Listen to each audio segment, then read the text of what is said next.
It's Wake Up Wyoming with Glenn Woods.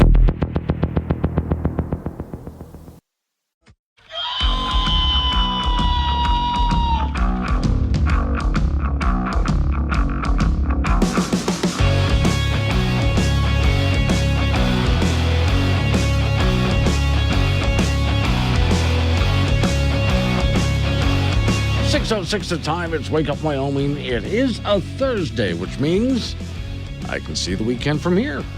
Today's show is sponsored by the Moneyless Money Clip. So expensive, you'll have nothing left to put in it. It used to be a lot cheaper, but then, Bidenomics and inflation, which, by the way, I've got some news on inflation. Not good, but hang on. Warning, this show contains reference to guns, liberty, limited government, low taxation, the cult of climate change, free thinking, cigar smoking, short people, rubber chickens, Karen's bureaucracy, liberal buzzwords, tour runs, traffic, toilets, terrible jokes, and more. No apologies will be issued. Guest callers may express any opinion they want without fear of being canceled. Unless you're a loudmouth jerk like Dave, then Glenn will hang up on you. Strap in, hold on to your coffee, and feel free to participate. This disclaimer does not refer to every person named Dave, just one particular Dave from San Francisco. We know a lot of Daves. They call this show all the time, and they're great people. So don't call this program and complain that we use your name. That would be a real Dave move, Dave. But I like starting your morning with a little bit of good news whenever I can, or just something odd or weird. But good news this time around, I've been watching the radar. So, I get here a little before 2 o'clock in the morning. And with a big change up in our weather, which is an important change up, I just kept looking over to see what the radar was doing. So, some of the mountain ranges in Wyoming that have been needing the wet, rain, snow, have gotten a little bit overnight, but there's a lot more to come, a lot more. Some places can get a little over a foot, just depends on where they are. We're going to have to wait to see how this plays out. This is the day that we've been talking about for a while. Now, one of the interesting stories that I heard out there was in the town of Story, Wyoming. It's Cowboy State Daily's got a reporter there, and she went to a place where everybody's having dinner at this little local dinner place in Story, which is about the only one they have, I think. And people's phones started going off with an alert saying that there's a weather system moving, a weather alert. And that brought smiles and some cheers from people because a winter weather alert normally makes people kind of groan and okay, here we go.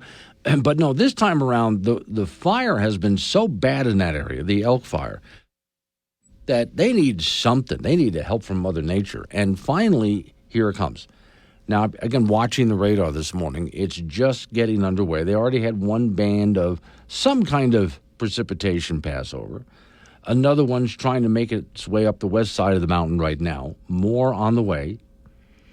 So we have a long way to go. Going through Thursday and into Friday, they can get quite a bit of weather. And also, other parts of Wyoming, you'll see it on and off. Some people get a little bit of rain.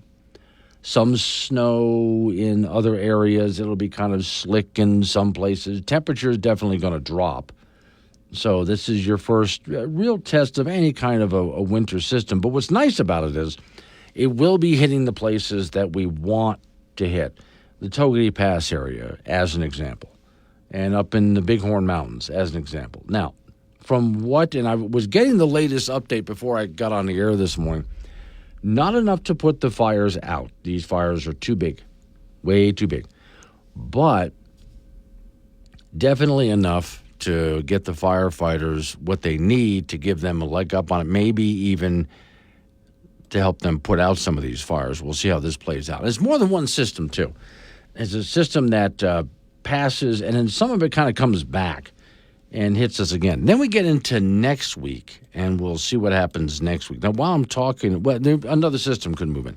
Now, while I'm talking about this, I just went over to take a look at Idaho, which we're complaining about the fires we have here, but Idaho, western Montana, and especially Idaho, wow, their mountains have been on fire.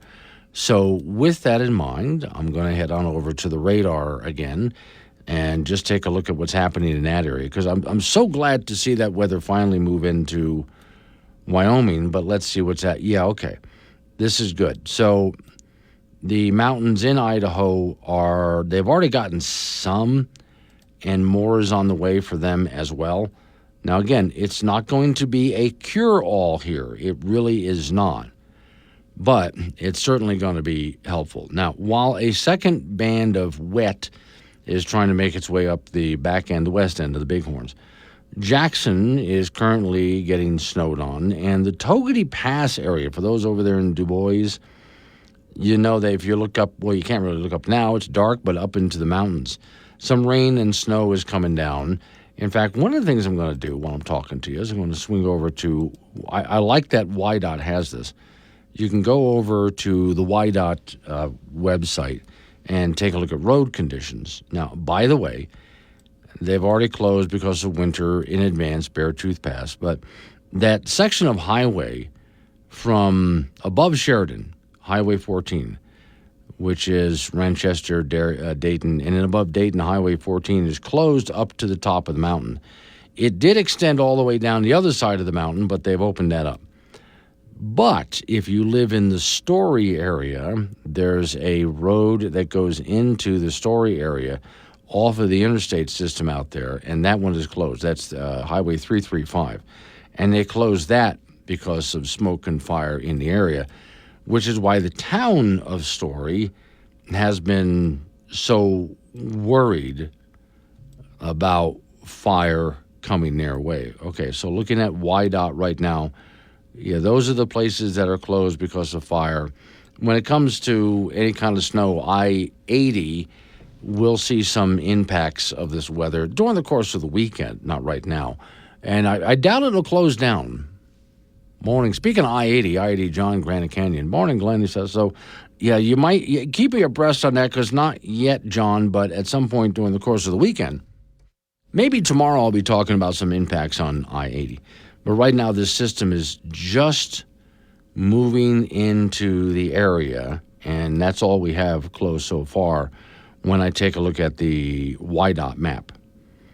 Okay, I'm just kind of going through some of the information that's coming in now as far as what kind of rain and snow. So I'll go ahead and take a look at the radar again for what's coming into our area. And again, up the backside of the Bighorns, it's over there in Togety Pass. It is good. Oh, I know what I was going to do. I was going to take a look at, I distracted myself. Pardon me a moment here. Bad radio, I know. Here we go. YDOT. And they have the cameras that are available. So I'm going to go ahead and call up on their stack that I can turn on. This is a very good website that they have. Add layers, and I want web cameras. And so I'm now going to go scooting down into a web camera in the Togety Pass area. And what I see is, okay, that one shows pretty much dry right now. This one shows a little bit of wet in the area. So, yeah, they're just starting to get some wet coming down in the Togety. In fact, I can see there's a little bit of white, and it's still dark out. There's not enough sun coming up yet, but I can see some white on the ground. So it's good to know that in Togety Pass, which has been burning all summer long, to see some white on the ground, and that white, of course, snow accumulation, just getting started. They have a long way to go here, but this is the beginning of it. All right.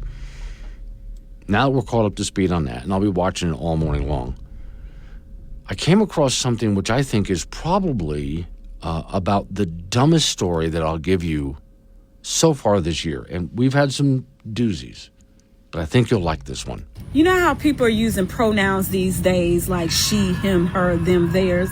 I want you to start using adjectives when you address me, like spectacular, outstanding, phenomenal, audacious. If it matters to wake up Wyoming with Glenn Woods. Call Glenn at 888-97-WOODS and make your voice heard. AM 1030, K2 Radio. 6:22 is the time. It's Wake Up Wyoming. My name is Glenn Woods. Thanks for joining me. I promise you like the dumbest story that you've heard all year. Well, at least it's way up there, if not the dumbest story. But first, of course, this has to do with the end times. So put on your respirator. Hold it right there. No, don't put on your respirator. That's exactly what this story is about. You'll understand. And let's fix that generator. That I'll do. And while we're out, we'll mend our fences too.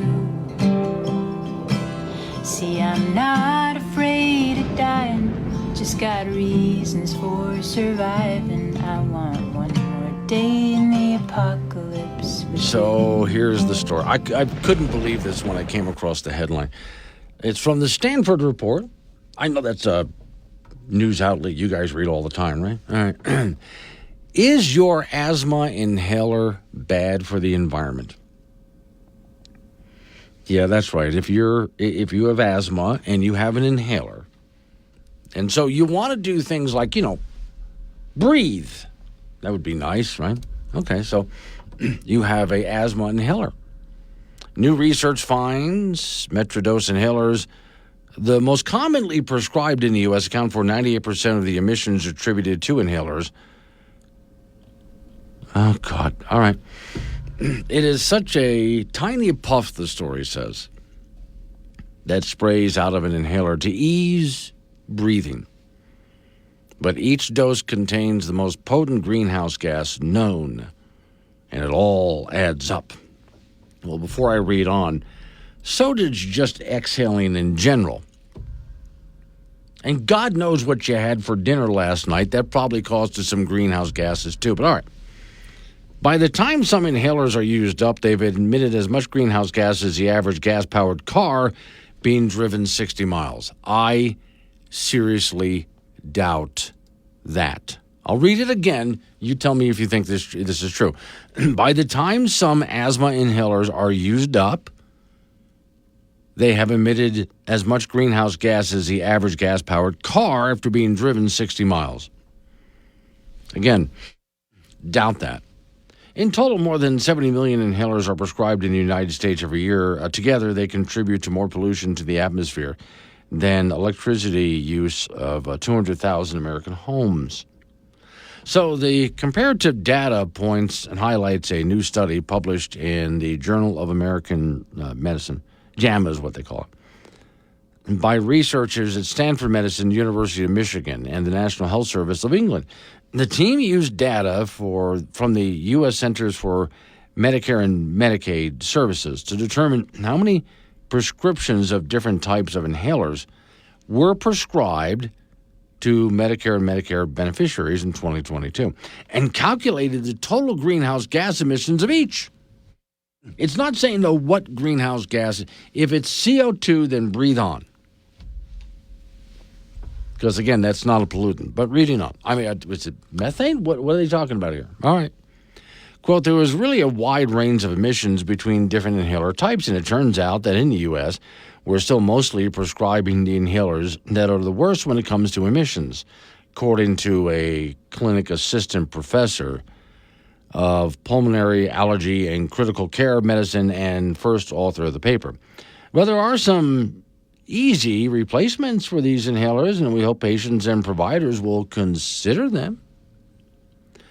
Story says inhalers may contain one or more medications to aid in breathing. Inhalers that contain bronchial inhalers, for example, deliver medication to the person's airways and lungs to relax the surrounding molecules, allowing the air to move in and the lungs to move more easily.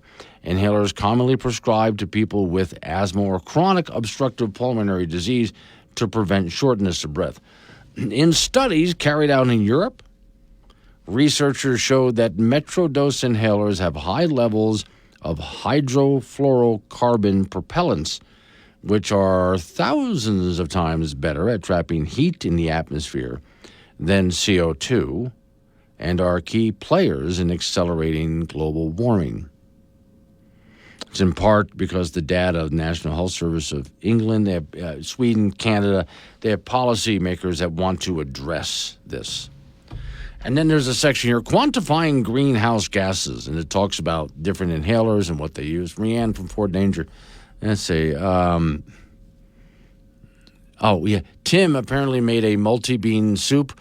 Are they going to go after him for flatulence? Yes. Greet Man in KC, did you see Brett Baer's interview on Fox News? Harris had a meltdown and was unable to answer questions. She was exposed as a fraud. Yeah, I did see parts of that. Let me tell you what's funny about that, Greedman. What to me is absolutely hysterical about that. So I went to the Fox News website to see how they classified the Harris debate. And, of course, Harris just was a disaster, according to Fox News. According to CNN, they pick on both Brett Baier and Kamala Harris, although, CNN is left-leaning, though, but not as bad as MSNBC. MSNBC just tore into Brett Baier and talked about what a hero Kamala Harris was. I thought it was hysterical, especially when it came to the border and many other. Well, on the border, she said we need someone who will not make a political statement out of the border, but actually get the work done of dealing with our border issues, paraphrasing her.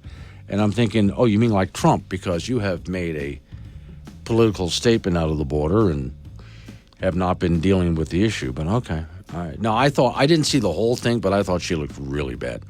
All right, coming up on 6:30, local news is coming your way after local news update on the weather forecast, which is good news in that weather forecast, and then an extended forecast at 6:45. So for those people in fire-prone areas, you're going to want to hear this. John in Gillette, bet the study didn't check to see how happy the house plants of asthma sufferers were. It's Wake Up Wyoming.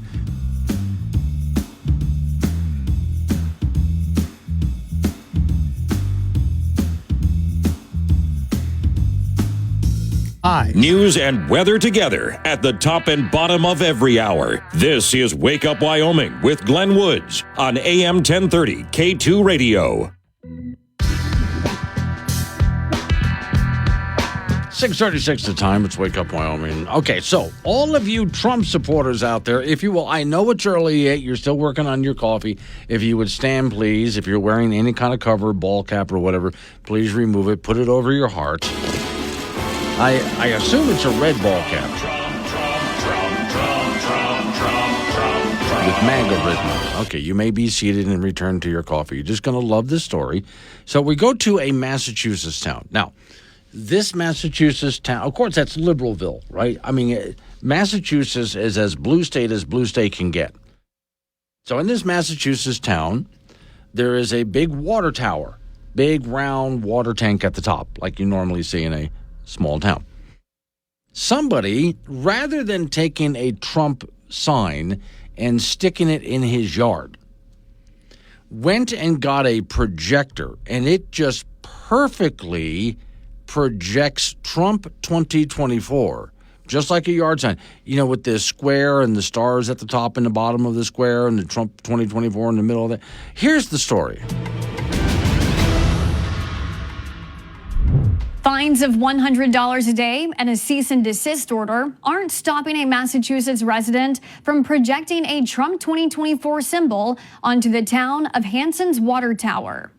So city officials say they'll hold an emergency meeting to see what further legal action they can take. Hang on a second before I let her finish this story. So this prompts an emergency meeting. Okay. No, I understand that this is something they don't want to see, in their town. It's the city's water tower. That's the problem. The water tower is owned by the city, and someone's making it a big Trump sign. And, they don't want to make it look like the city's promoting anyone is the deal. So they have to have an emergency meeting for this. Okay, well, that's politicians for you anyway. Hanson, Massachusetts officials saw the political signs display last week as a local resident shined the light onto the tower. To dim the Trump symbol, the town has resorted to using spotlights, including 2 from nearby communities, shining them on the tower from dusk until dawn. Officials say the $100 a day the resident is being fined likely won't cover the overtime pay of city workers and other steps the city has taken to wash out the endorsement. Okay, hang on a second. Okay, so first off, she mentioned From Dusk Till Dawn, which was a really fun movie, by the way. If you've never seen it, I would say watch From Dusk Till Dawn. It is not the movie you think it is. Halfway through the movie, it changes into a horror movie. And if you've never seen it before, you wouldn't expect it. But all right. Having said that, this guy's using a projector to project this up on the water tower. Why would it cost them all that money in overtime to deal with it? And then they have to have an emergency meeting. So to the people of the town there in Massachusetts, you might want to take a look at your city officials. And in this election cycle, think about hiring other people because these guys are just morons. While the town's administrator, Lisa Green, says the city respects everyone's right to free speech, the local government does not endorse political candidates nor allow political signs on city property. Green argues the projection misleads the public into believing that this activity is sanctioned or condoned by the town. A Hanson resident interviewed by WCVB Boston thinks the city's efforts are a waste of time. I mean, there's a lot of other issues to be concerned with. Worrying about patrolling to make sure there's not a projection on the tank. I mean, that's foolish. The city isn't sharing the identity of the person projecting the Trump sign. Okay, For more on this story. So, yeah, and I doubt they're going to get their $100 a day. Or maybe to this guy, because this is, looking at the town, you're not talking single-wide trailers here. This is an affluent town. So it might just be that the $100 a day fine is totally worth it to this guy. Also, in order to have a billboard for Trump that is that big, I have to pay $100 a day? Well, you got it. I think that's a fair price. I'll just go ahead and do that. And he continues to throw the projection up there. Now, there's got to be other ways to deal with this that the city could deal with. The fact that it costs them overtime for city employees to deal with it, and that they have to have an emergency meeting to the people of that community. It's not about Trump or the Trump sign. I would like you to take a look at your city officials. You really have hired a bunch of buffoons. If they can't even deal with this, and that they deal with it by overtime pay and emergency meetings, you really need to just, this election cycle, fire your entire city council and just go get other people, smart people this time. All right, Don Day's extended weather forecast is coming right now with some really good news for those people who are in those fire-stricken areas. And the rest of us should just pay attention because, well, it's a really good test of the Canadian winter weather machine. 642, wake up.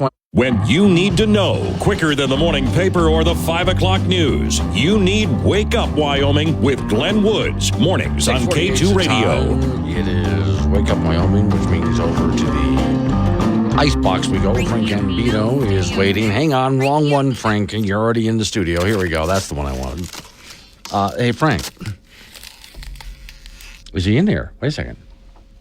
No, he's not in there. Is Frank on the road today? Okay, I leaned over to his studio to look down the hallway, and I don't see him there. But all the vehicles are in the front parking lot there. Aha, the phone is ringing now. Okay, so Miss Mary is probably getting him on the phone right now. Okay. I had no idea. I was thinking he was back because all the vehicles were here. So, well, Frank goes out on road trips from time to time. Hey, Frank. Love is making music with my friend. Are you there with us? Hang on a second, Frank. Let me get my buttons back. Okay, what's going on is I had everything configured for you to be in the studio, but you're not. No, I'm in Denver. I went to the corn concert yes, last night. Just thought that you would have been back by now, but no. Okay, that's good news, because my first opening to you was going to be everybody needs to make sure that the candy in the bowl down our hallway of horror lasts until Monday. Okay, so right, but I took 6 before I left for Denver. Yes. Okay. And then other people have had at it too. So everybody in the building needs to know, enjoy the candy, but it's got to last you till Monday. That's when I'll be back. Oh, okay, yeah. Okay. If you tell me where the secret spot is for the candy, just tell me now. Yeah, it's in the bowl. Then I can dig into it when I need to. Yeah, it's in the bowl. I bring in bags of candy and I just fill the bowl. I don't stash the candy anywhere. Why? Because if I did, then I would eat from the secret stash. So I'm not going to do that. Okay. That's the point. Yes. So I got a question for you here. I didn't think about this until I saw a story today. So during the recent hurricane in Tampa, the Rays, they lost the dome. They lost the roof, yeah. Yes, the whole thing. And they were going to use that area for all of the people who were line workers and other people who were there to help repair the city after the storm. Where are they going now? They've got to think about not just upcoming games, but they're going to need, this report that I'm reading, they're really going to need a new stadium now. They wanted a new stadium before. They need one now. They've approved a new stadium, but Okay. that's probably not going to be built until 2027 or 28. Okay. In the short term, they don't think they can fix the roof. Yeah, it's not just the roof. Before the 2025 season begins, they're going to find somewhere to play. Yes, in the story that I was reading, it's more than just the roof. There was other damage done. So, I'm sure that's it looked bad because it was a roof that it's kind of like a Teflon kind of a thing. Yeah. That could withstand like 100, maybe 90, 100 mile an hour winds, Right. but they had far more than that, Right. and it just ripped it to shreds. So yeah, okay, that's something they're going to have to, and I think they're working on it right now. Where are the Rays going to go from now until when they get the new stadium, which is not an option anymore? No, it is not. All right, our Wild Preps High School football poll is out for this week. Sheridan remains number 1, Campbell County 2, Cheyenne East 3, Natrona 4, and Kelly Walls 5. In 3A, Star Valley number 1, followed by Cody, Riverton, Torrington, and Powell. Mountain View and Bighorn are still 1-2 in Class 2A, with Level 2nd, Cokeville 3rd, and Worland. Level 3rd, Cokeville 4th, and Worland 5th. In 1A, 9-man Lingo, Fort Laramie, and Pine Bluffs are still number 1, followed by Saratoga, Southeast, and Big Piney. And in 1A, 6-man Little Snake River leads that group, followed by Burlington and Catman, Riverside, and Dubois. In professional football tonight, the Denver Broncos in action on a Thursday night game. They'll be at New Orleans. The Broncos are 3-3 after a 23-16 loss to the Los Angeles Chargers their last time out. And the New Orleans Saints, they're 2-4 after a 51-27 loss to New Orleans. In 4A volleyball from yesterday, Cheyenne East over Cheyenne Central 3-1. And in our latest volleyball poll from Wild Preps, Laramie is rated number 1, Kelly Walsh 2, Thunder Basin 3, Sheridan 4, and Green River 5. In 3A volleyball, Cody ranked number 1, followed by Douglas, Powell, Wheatland, and Lyman. In 2A, Bighorn rated number 1, Tongue River 2, Wright 3, Pine Bluffs 4, and Sundance 5. And in 1A volleyball, Little Snake River rated first, followed by Cokeville, Southeast, Lingo, Fort Laramie, and Upton. Major League Baseball, the Los Angeles Dodgers beat the New York Mets last night 8-0 in Game 3 of the National League Championship Series. So the Dodgers are leading that series 2-1 out of a best-of-7. And tonight the New York Yankees will be in Cleveland and meet the Guardians in the American League Championship Series, and the Yankees lead that series 2-0. That's it in sports. So a little complaint here. Every now and then you say, like, for example, in professional football, and then you name some team that totally sucks. In which case, right? Yeah, but they're getting paid. I have a question for you. I'm in a hotel lobby. Yes. Okay. There's a pizza box near the couch on the table that from last night from somebody else. Mm-hmm. So and do you go for three it? pieces in there. Yeah, there's still a pizza. Do you go for it? Well, okay. Yeah. I would say that it depends. Are you someone who's got an iron stomach that you can just eat anything and you're good? Or are you someone with a constant upset tummy that can't take anything? I can take pizza 24 hours a day, 7 days a week, Yes, 365 days a year. Then you will survive it. Is it a smart decision? No. But if you're that kind of a person with an iron stomach, you'll be able to survive it. Other people out there shouldn't even be sitting near the box. Depends on who you are, Frank. Yeah. All right. I won't tell you if I do or not. Okay. Well, there's the thing. Won't say a word. Here's the thing, Frank. You're not going to be back on for another hour, and everybody's going to wonder did Frank go for it, and if so, what happened. So we have a mystery now. I appreciate it. Okay. It's good radio. All right. Let's Wake Up Wyoming.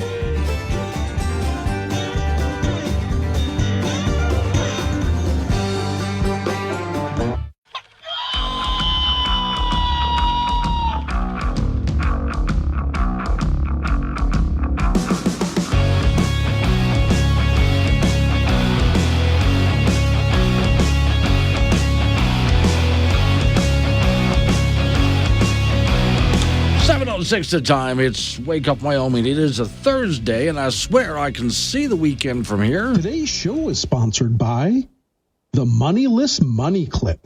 So expensive, you'll have nothing left to put in it. It wasn't that expensive. It used to be affordable, but then Bidenomics and inflation happened, which, by the way, I got a story on inflation and the FBI. Remember the FBI put out that story about how crime has gone down?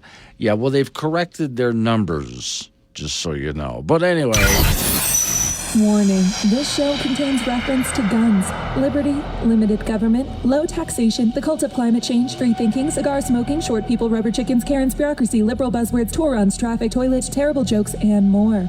No apologies will be issued. Guest callers may express any opinion they want without fear of being canceled. Unless you're a loudmouth jerk like Dave, then Glenn will hang up on you. Strap in, hold on to your coffee, and feel free to participate. This disclaimer does not refer to every person named Dave, just one particular Dave from San Francisco. We know a lot of Daves. They call this show all the time, and they're great people. So don't call this program and complain that we use your name. That would be a real Dave move, Dave. Now, I know I shouldn't be doing this, but I keep going back and looking at the radar because I know there's some really good weather in the form of a winter weather alert, which is good news for areas that have been fire-ridden for quite a few months now. So Togety Pass getting a lot of good rain and snow, and up in the Bighorns, they got a little bit. There's more on the way. I keep looking at the radar going, get over the mountains. Come on, it's going to happen. They're going to get quite a bit, but I'll keep you up to date. 7:45, Don Day will join me to talk about it. Morning, Bunny. Bunny's in Cheyenne. Aloha. Howdy, Glenn. Untropical weather coming. True. Now, Redbeard in Guernsey. Before I get on to the regular news, yes, we have to talk about this. So Frank Gambino is out of town. He took a personal day, went down to, I think, Colorado, some game down there. I don't know. I don't follow sports. I just know he's down there having a good time. And he calls in for his first sports report of the morning. And he's in the lobby of some hotel giving his sports report. When he gets done, he tells me that there's a pizza box sitting next to him. So he's in the lobby of this hotel, sitting on a couch. Sitting next to him is an old pizza box. It looks like it may have been from the night before. But he doesn't know.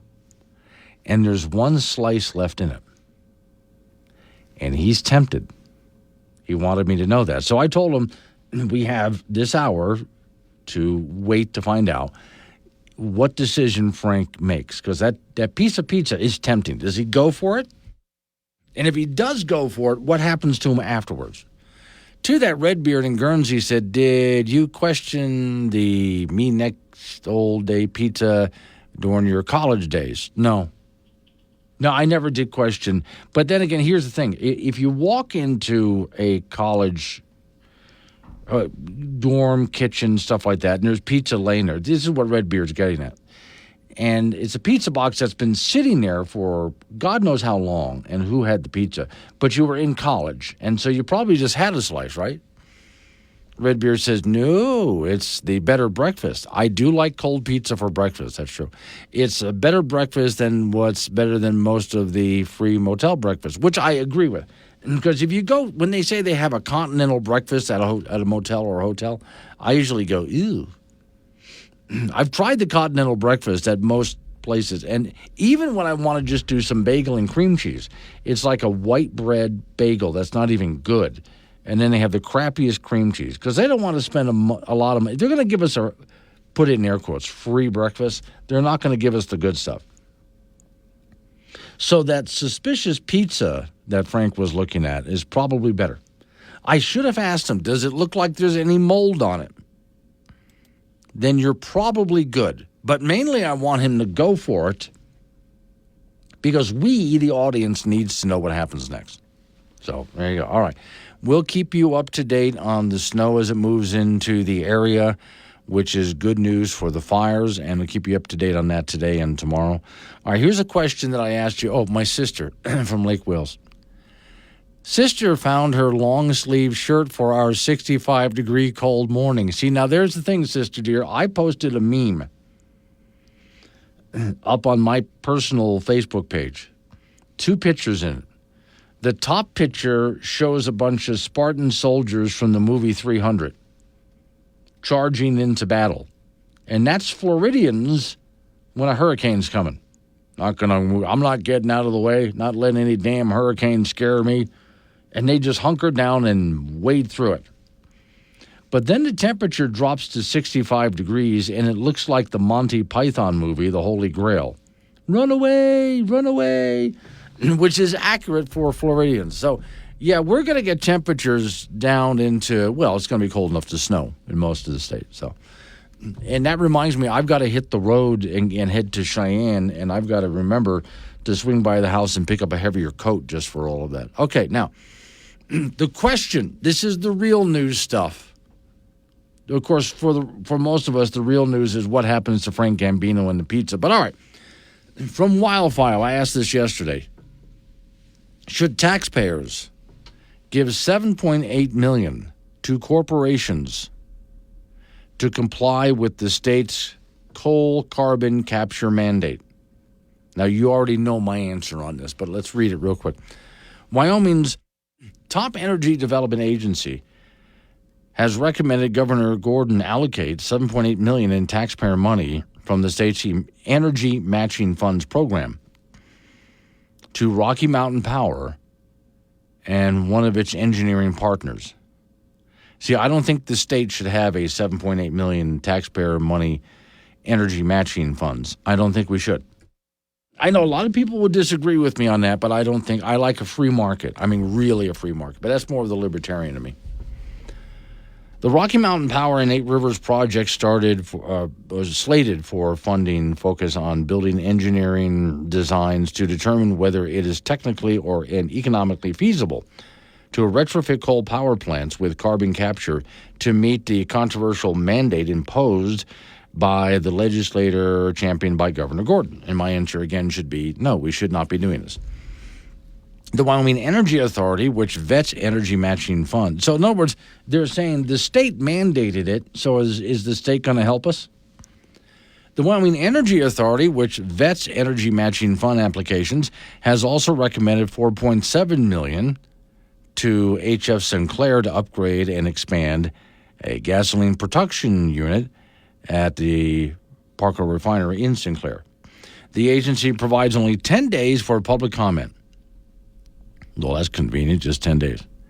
Comments on grant recommendations, which can be viewed, and Wildfire provides a link for this. Wyoming conservation groups have long criticized the slate for its coal carbon capture mandate, as well as utilities for dipping into Wyoming's pockets to pay for it. Pacific Corp Investors, the story says, is an investor-owned utility backed by some of the wealthiest people, including Warren Buffett. Sierra Club Wyoming chapter director Rob Joyce said the Pacific Core Rocky Mountain Power bid for energy matching funds. Their purpose was to spend $6 million in Wyoming taxpayer money just to test carbon capture technology. Okay. Now, again, the story goes on from here, but you already know where I stand on all of this. And so I would say, no, don't do it. For a whole host of reasons. Mainly, it's completely useless to capture CO2, which is not a pollutant and is good for the planet. And so we should have more of it in the air. Rick and Cheyenne, absolutely not. We, the taxpayers, are not a bank. No, that's true. Look, in general, I think the whole carbon capture mandate thing is just foolishness anyway, based on junk science. And if the EPA is part of the carbon capture mandate thing, we have to, coal plants are to continue to exist. They have to capture their CO2. That's what we need to fight and just tell them no. We're not doing that. 7:15 is Wake Up Wyoming. Welcome to Woke Radio, WOKE. It's the top of the hour, and we're sponsored by Rainbow Mood Hair Color, the hair dye that changes your hair color depending on what's pissing you off now. Local and mobile across Wyoming and beyond with the Wake Up Wyoming mobile app. This is AM 1030 K2 Radio. 7:21's the time. It's Wake Up Wyoming. So real quick, some of the comments I'm getting on the carbon capture technology thing. It's a mandate in the state of Florida because of our legislator and the governor, and that's in response to an EPA mandate for carbon capture. And so the power companies want to know, should the state of Wyoming go ahead and, since they mandated this, cough up over $7 million to help pay for, and they don't have carbon capture technology per se right now. They're experimenting in it, and it hasn't been working. Not just in Wyoming, but in other places. So Dan in Cheyenne says, we already have carbon capture technology in place. It's called plants. Jones in Casper says, Wow Business Council is not a government agency, but yet got their fingers in the money and loans, picking winners and losers in business with our tax dollars. So Again, I would just say, no, don't, because I would much rather fight it on the premise that we don't need to be capturing CO2 at all. That it's, the whole climate change because of CO2 is nonsense, and that's what we should be fighting it on. But all right. On that note, here's two, I think, related stories. One, headline, it's too late to save Britain from overheating, says UN climate chief. Yeah, that's actually in the Daily Telegraph over there in the UK. Humanity has missed its chance to keep global warming below 1.5 Celsius. And it will take heroic efforts to stay below 2 Celsius this century, says the science. If that's the case, if it's too late, then, go ahead, just fire everything up. Go on. It's too late. It's over, folks. Don't worry about it. We're done. There's nothing we can do about it. We've reached the tipping point. The chairman of the Intergovernmental Panel on Climate Change said, a failure to sufficiently curb carbon emissions has left the world on track to warm. The average variations between land and sea, Western Europe, UK will face even greater warming. We are potentially headed toward 3 Celsius global warming by 2100 if we carry on with the policies we have at the moment. And by the way, the rest of the world is pumping out more CO2 than ever before and not even trying to slow down. Having said that, get a load of this headline. At the same time, there's this other headline. No change in warming rates. Climate study finds we've had no warming statistically since the 1970s. What they're doing is, yes, and I know you heard last summer was the hottest on record, and you heard that the summer before and the summer before that. Statistically speaking, we have hot years and cold years. Years where the temperatures are really mild and years where we might have a spike or two. But when you graph it out over time, we have not been heating since the 1970s. Here's the story. The global mean surface temperature is widely studied to monitor climate change. Current debate centers around, there is a debate, and centers around whether that has been most recent and since the 1970s. Is there a warming rate? Here we investigate whether an acceleration in warming rate is detectable from a statistical perspective. We use a change point model, which are statistical techniques specifically designed to identify structural changes in time. 4 global mean surface temperature records for over 1850 to 2023 are scrutinized during that period. It says here, our results show limited evidence of a warming surge. Have we warmed some during that time? Yeah, but there's no big surge in this. In most surface temperatures, no change in warming beyond the 1970s. Again, we've had some hot years, we've had some cold years, but graph it out and see what happens. So, okay, we've had occasionally we've broken a record temperature, hot or cold. But overall, as such, we estimate, the story says, the minimum changes in the warming trend required for a surge is to be detectable across the database. An increase. It talks about the numbers in the increase. I won't get into all of that. But okay, the idea is our results show limited evidence of warming beyond the 1970s. From the 1970s until now, we haven't had statistically any warming happening. Now, again, some years are going to be hotter than other years. Some years are going to be colder than other years. But overall, no, we have not had some huge warming trend. Have we warmed a bit? Yes, we have. But we're not in some huge surge. So the story that came out of some guy from the IPCC, which says, oh, that's it, the UK is doomed. The UK has been doomed before, according to these people. Remember, I've told you, it's supposed to be underwater and not existing anymore. That should have happened about a decade or so ago. Never did.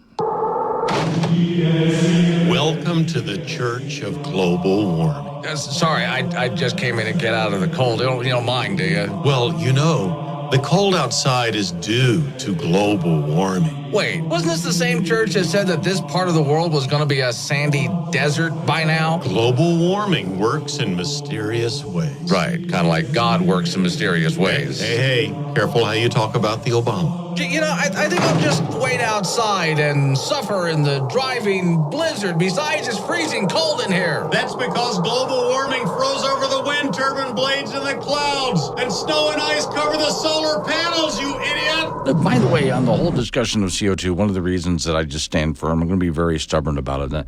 No, we should just tell the EPA we're not doing any carbon capture, and we're going to keep the power plants open, by the way. And we should do this in part because of what I'm about to play for you. This is Dr. Patrick Moore. He is the co-founder of all organizations, Greenpeace. Projected CO2 level in the absence of human emissions, there it goes through that red line, everything dies. It could be 1 million years from now or 2, but that's not very long in the situation of life's history. So life would have killed itself inadvertently by creating armor plating in the sea. And we inadvertently are replenish it by finding fossil fuels and making cement. We didn't know that we were doing this positive role. But basically, my paper, The Positive Influence of Human CO2 Emissions on the Survival of Life on Earth, is available on the internet. And it goes through the whole story. And we are life's savior, salvation, not its destroyer. Because it would have gone down if we had not intervened, if we had not stopped the continuous sedimentation of calcium carbonate on the ocean floor. And that's the discussion we really should be having. Okay, Miss Mary just reminded me. The reason Frank Gambino is out of town because he went down to Colorado to watch a band called Korn. Now, I'm looking it up, Mary, but isn't that like a heavy metal band? I'm looking it up. Okay, so I forget what yeah. They're kind of a heavy metal band thing. That's what Frank went down to see. Just doesn't seem to fit the type, does it? And yet, all right. And for those who missed the story, I'll let you know after we get done with news and an update on the weather forecast. Frank was sitting there looking at a slice of very suspicious pizza in the hotel lobby. So we're waiting to see what he does with it. It's Wake Up Wyoming.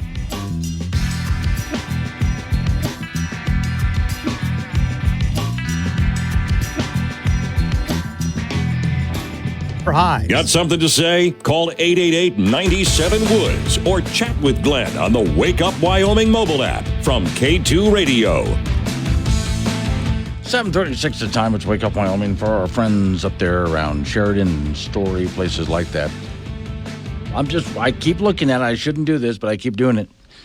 I'm looking at the radar, looking at the weather, trying to move up and over the Bighorns right now, going, come on. It's getting there. They're going to get a lot of rain and snow. Right now it's rain up in the Bighorns, but that'll turn into snow later on. Don Day's on at 7:45. He'll explain it to us. And for those in the Togety Pass area, you're getting a pretty good amount. So, okay, side note for you folks here. Frank went down with his son to Colorado to watch the band Korn, our guy Frank Gambino. Yeah, which is like a heavy death metal kind of band thing. So I guess Frank did it for his kid. But all right. I want to ask Frank if he wore earplugs. But even more important, there was that piece of pizza. Frank called the program to do his first sports break last hour. And he asked me a question about some pizza that was sitting next to him in the lobby of the hotel. And he wants to know, should he go ahead and eat that pizza? Which I told him, go for it. It was left by somebody else. It's just suspicious. Go for it because we want to know what happens next. Okay, so we'll wait. Frank's coming on right after we get done with Don Day. I'm looking at some wide-eye camera pictures of Togety Pass, and there's a lot of white coming down right now, a lot of snow falling in the area. That's some good news. We need to see that. I'll keep you posted on that. Harriet Hageman, your congresswoman, says people in the path of wildfires can thank the feds and their bad policies. This story from Cowboy State Daily. Wyoming's lone member of Congress said she's heartbroken over devastating wildfires. Remember, the family home that she spent part of her childhood in is gone because of some grass fires. That's the one out in the Hartville area. Now, with the Elk and Pack Trail fires, Hageman said she has sympathy for them, and she's pretty mad about it. She said, it's been a rough year for Wyoming, and everyone knows that. My own family had been affected, that our homestead in Hartville has been just devastated. And then she talks about it's a U.S. Forest Service and other agencies have not been clearing out huge areas, and this has been going on for decades. And we've talked about this before. We're just not managing the land, and that was a policy that goes back several decades. She said the lack of forest management and the bad policies coming from Washington, D.C., that's what's creating this environment. She said the scope, the intensity, and the outcome and the impact of these fires is absolutely caused by the failure of U.S. Forest Service to properly manage these resources. By the way, it really doesn't cost, in most cases, it doesn't cost the Forest Service anything. They can make a profit off of it because there's logging companies that want to get up into a lot of these timbered areas and just thin the trees out. And we've talked about this before, which would not only help with beetle kill, but when fires do happen, it wouldn't be so intense because we would have thinned out the trees. She said, I'm not implying that the people in Wyoming are causing these problems. She said, I've been up there on the ranch, and those hotshots that came out and fought the fire were absolutely brilliant. Thank God we had them. After a rule enacted, Hageman, and as an attorney, said she was hired by the state of Wyoming to fight federal laws, which gives her a unique insight into the impact that's going on. And that I did not. Next time we talk to her on there, I'll have to ask her about that. That she had spent some time as an attorney working for the state of Wyoming to fight the federal government on some of these policies of just not managing the land, or allowing even just logging companies to go in there and at least thin out the trees, get rid of the beetle kill, stuff like that. Again, the state and even the feds could make a little bit of money off of that as the logging companies pay royalties on stuff like that. So there's a way to manage our forests and make money doing it. Profitable for everybody. Jobs, much needed timber, et cetera, et cetera. But because we haven't done that, and I know some of you have done it. I know I have. Driven into areas and looked at it and thought, wow, boy, we got a lightning strike in here, we're screwed. And that's exactly what's happening. I.D. John in Granite Canyon said, Glenn, it is wise for Frank to eat that pizza with a long drive ahead. Or is it wise? He's asking a question. Miss Mary asked the same question. Because it's not just Frank Gambino eats the pizza, the suspicious piece of pizza that was left in the hotel lobby. It's the fact that he's got to get back in his vehicle and drive all the way back to Wyoming. So I'm still in favor of him eating the pizza because you and I really want to know what happens after he does, right?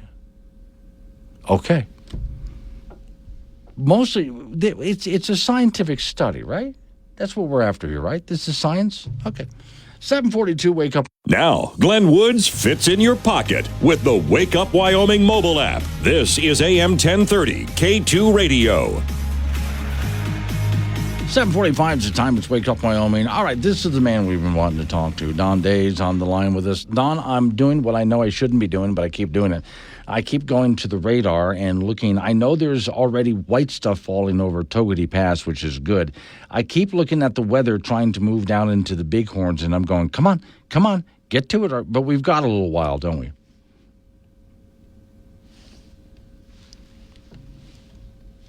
Hang on a second here. Let me redial him. It dropped off. There you go. Don, I had this great opening, and you weren't there. Suddenly it just dropped off. Well, Yeah. sometimes technology is wonderful. Sometimes it's not. So what I was telling you is that you didn't hear that I'm doing what I know I shouldn't be doing. I keep looking at Togety Pass, which is getting some white stuff right now.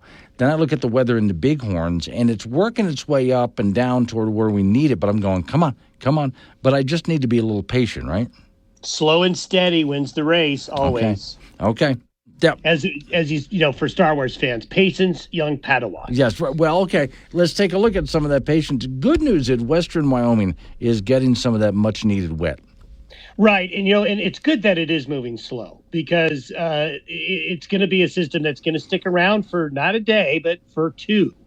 And there's kind of 2 waves of moisture with this. The wave of moisture that's coming through today and through the afternoon and evening hours, then another wave overnight tonight and into the day on Friday. So you put those 2 waves together. And as we've been talking, this is a storm that's going to really affect the north central, the west, and the southwest parts of the state the most. The eastern side of the state will get some impacts, but they'll be much less. Okay. And I just want to make sure everybody understands that while we are going to get a pretty good amount of moisture in places that we want, I don't think, though, this is enough to really put out the fires, but it can give the firefighters what they need. Well, this is going to be a huge, literally there have been days, 30 to 40 days with no precipitation. Yeah. In parts of Wyoming. So, it's one of these things where, beggars can't be choosers, that type of thing. Having one storm be the one that put it all out, this isn't it. But this is the beginning of the end. And I do think that this 48-hour period is going to go a long way to turn the tide with both of the big fires. Okay. Now, on that note, let's get down to I-80, because while I don't think I-80 will be shut down, though, I do think over the next couple of days, people who drive I-80 just need to watch out for those usual suspect spots. That's right. And keep in mind, while there may not be a lot of snow falling, there are sections of Interstate 80 that are higher than some of the tallest mountains in a lot of the 50 states. There's sections of Interstate 80 that are well over 8,000 feet. And so they'll get snowed on, and they could be icy, especially overnight in the early morning hours. And there's that one variable out there, Glenn, especially on Interstate 80 that's not necessarily weather related. And that's just other people who drive through here that aren't used to it. Mm-hmm. That could cause some other problems as well. So allow some extra time. And I really stress, and the road data will prove this, is that towards and just after and near sundown, and then during the overnight hours is when roads are going to be the most slick. So keep that in mind as you plan your travel. All right. Thank you, Don. We'll do it again tomorrow, where I promise you that I will completely fail at my mission to not watch the radar all day. I doubt it. You'll fail. Yeah, I will, yeah. All right. Thank you. So, all right, off we go to, now, here's the thing. We have been talking about Frank for a couple of breaks now because of what he said to us last hour. He is on the road. He's all the way down in Colorado. So, Frank, I understand that you went down to watch the band Korn with your son. Is that correct? That is correct, yes. Okay. And it was a great show. It was. You enjoyed it. Did you put earplugs in? No, I didn't need that. Okay. I've seen these heavy metal bands, and Yeah. and they got some hip hop in the Jew. It was really, really good. Packed. There were about 17,000 people there. So it was Wow, cool. that's really packing the place out. Okay, now here's what we've been going on about. Last time you spoke to us, you were sitting in the lobby, and there was a pizza box there. You don't know whose it is, and there was a slice left. Did you go for it? No, there were three. There were three. Wow. Now there's two. Did you eat one? Yes, I did. You did. Okay. Yeah. Okay. Don't hold this against me. Oh yeah. But the pizza is called from Perry's New York Pizza. Right. It was really, really good. And right around the corners, where they serve the continental breakfast for hotels. Uh-huh. You know what I'm talking about? Yes. Like those eggs and bad sausage. Yes. This pizza was 1,000 times better. Now this pizza, Glenn, was homeless. Yes. And so you I live in a home. adopted it and housed it. Okay. So now there's several listeners who did chime in, and even I had said this has got to be better than the continental breakfast they're serving. So you should just go for it. And some people even chimed in that back in your college days when you walked into the dorm room or your frat house, and there was pizza that was been sitting there for days, you would go for it. So what the hell? Are you going to go for those other two pizzas? Yes, I am. I'm going to probably do them as long as nobody's looking. I mean, and then people are like, what are you doing eating pizza? Somebody else's pizza from last night. How do they know it's somebody else's pizza? Okay, so then next thing we got to find out is what happens on your trip home. But that's another story. Alrighty, our YO Preps high school football poll is out for this week. In 4A, Sheridan remains number 1, Campbell County still 2, followed by Cheyenne East, Natrona, and Kelly Walsh. In 3A, Star Valley and Cody remain number 1, followed by Riverton, Torrington, and Powell. In 2A, Mountain View and Bighorn remain number 1, followed by Lovell, Cokeville, and Worland. In 1A 9-man, Lingo, Fort Laramie remains number 1, Pine Bluffs 2, Saratoga 3, Southeast 4, and Big Piney 5. And in 1A 6-man football, Little Snake River 1, Burlington 2, and Campman 3, Riverside 4, and DuBois 5. In 4A football coming up tomorrow, number 1 Sheridan will host number 2 Campbell County. Third-rated Cheyenne East will be on the road at Rock Springs. Fourth-rated Natrona will be at Cheyenne South. Fifth-rated Kelly Walsh will be at Cheyenne Central. In 2A, Glen Rock will be at Upton Sundance in Upton. In 9-man football coming up on Friday, number 2 Pine Bluffs will be at number 1 Lingo Fort Laramie. And Midwest in 6-man football will be at Meeteetse. And then coming up on Saturday afternoon in Casper, Little Snake River will take on Casper Christian. Our latest volleyball poll is out for wildpreps.com. In 4A, Laramie rated number 1, followed by Kelly Walsh, Thunder Basin, Sheridan, and Green River. In 3A, Cody number 1, followed by Douglas, Powell, Wheatland, and Lyman. In 2A, Bighorn and Tongue River 1-2, followed by Wright, Pine Bluffs, and Sundance. And in 1A, Little Snake River 1, Cokeville 2, followed by Southeast, Lingo Fort Laramie, and Upton. And also from 4A volleyball from last night, Cheyenne East over Cheyenne Central 3-1. In Major League Baseball, the Los Angeles Dodgers beat the New York Mets 8-0 to now lead the National League Series 2-1. Shohei Ohtani had a 3-run homer in that game for the Dodgers. And tonight in the American League Championship Series, the New York Yankees will be on the road to take on the Cleveland Guardians, and the Yankees are leading that series 2-0. That's it in sports. Okay, so when do you start driving back? Well, I'm gonna eat some more pizza and talk to you. Right. Then we're gonna go. Me and Scott, my kid, we're gonna go to the Rocky Mountain Air and Space Museum. Oh, cool. Oh, that's gonna be fun. Wings over the Rockies. That's Wow. where we're gonna go Okay. next. That's a place people keep telling me I need to go down and see, and I've watched some of their videos on social media they put out. So that's something I definitely need to go down and see myself. So you're gonna have. Glenn, this will be right up your alley. Yeah. This will be right up your alley. It sounds like a heck of a good time, and they have really nice restrooms there. If the pizza doesn't work out for you. Well, no. The pizza's fine. I feel fine. Okay. You know, I'm not going to save you a piece because no, I don't want you to save pizza. me a piece. Frank, I'm just starting to lay odds and bets. Okay, I'm just tossing it out there. Okay, we'll see how it works out. All right, thank you. Okay, so that answers the question, folks. Frank is eating the pizza that was left in the hotel lobby overnight, and he has no idea whose it was. But there were 3 pieces left, and it's better than the continental breakfast at the cheap hotel he's staying at. You probably would have gone for it too, or you would have been. Don't tell me you wouldn't have been tempted, at least, because you would have been. All right, so we get to monitor Frank for the rest of the program. Coming up on local news, weather forecast, open phones next hour. Wake Up Wyoming.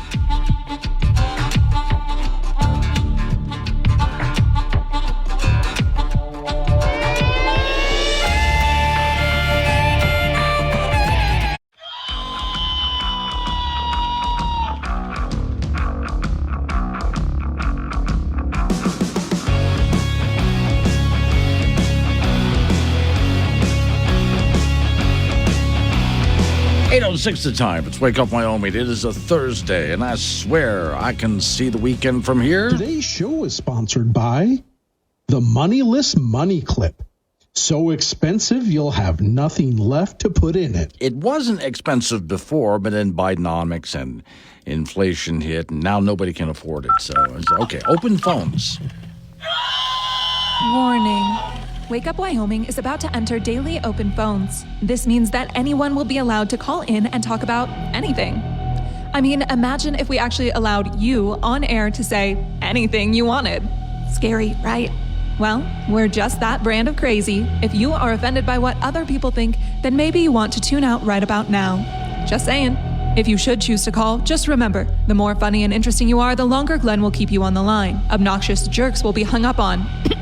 Dave, all right, strap in, and let's do this thing. 888-97 Woods, the phone number, 888-97-WOODS. You can talk about what I'm talking about, change the subject, fine by me. Now, two ongoing topics. One, I'm still watching the radar. It's good to see. And also, highway cameras from WYDOT. It is really good to see Togety Pass getting snow right now. And they definitely need it. That fire's been burning pretty much all summer. Then over up in the Bighorn area around Sheridan, Dayton, Story area, that whole elk fire is huge, covers a massive area. That fire is starting to get some rain, and I'm watching. It'll be a while. And look, let it rain and snow for a good long time. As Don Day said in the last half hour of the program here, we don't need, or last half hour, I should say, we don't need a quick-moving storm. And this will not be a quick-moving storm. It's just moving nice and slow through the area, starting with rain. It gets some snow later on. That's a good thing. Probably won't put out the fire, but definitely will make it put-outable. Yeah, I'll go with that. Put-outable sounds perfectly fine with me. Another thing we're monitoring for those who are just joining me. So our morning sports guy, Frank Gambino, went down to Colorado with his son to see the band Korn.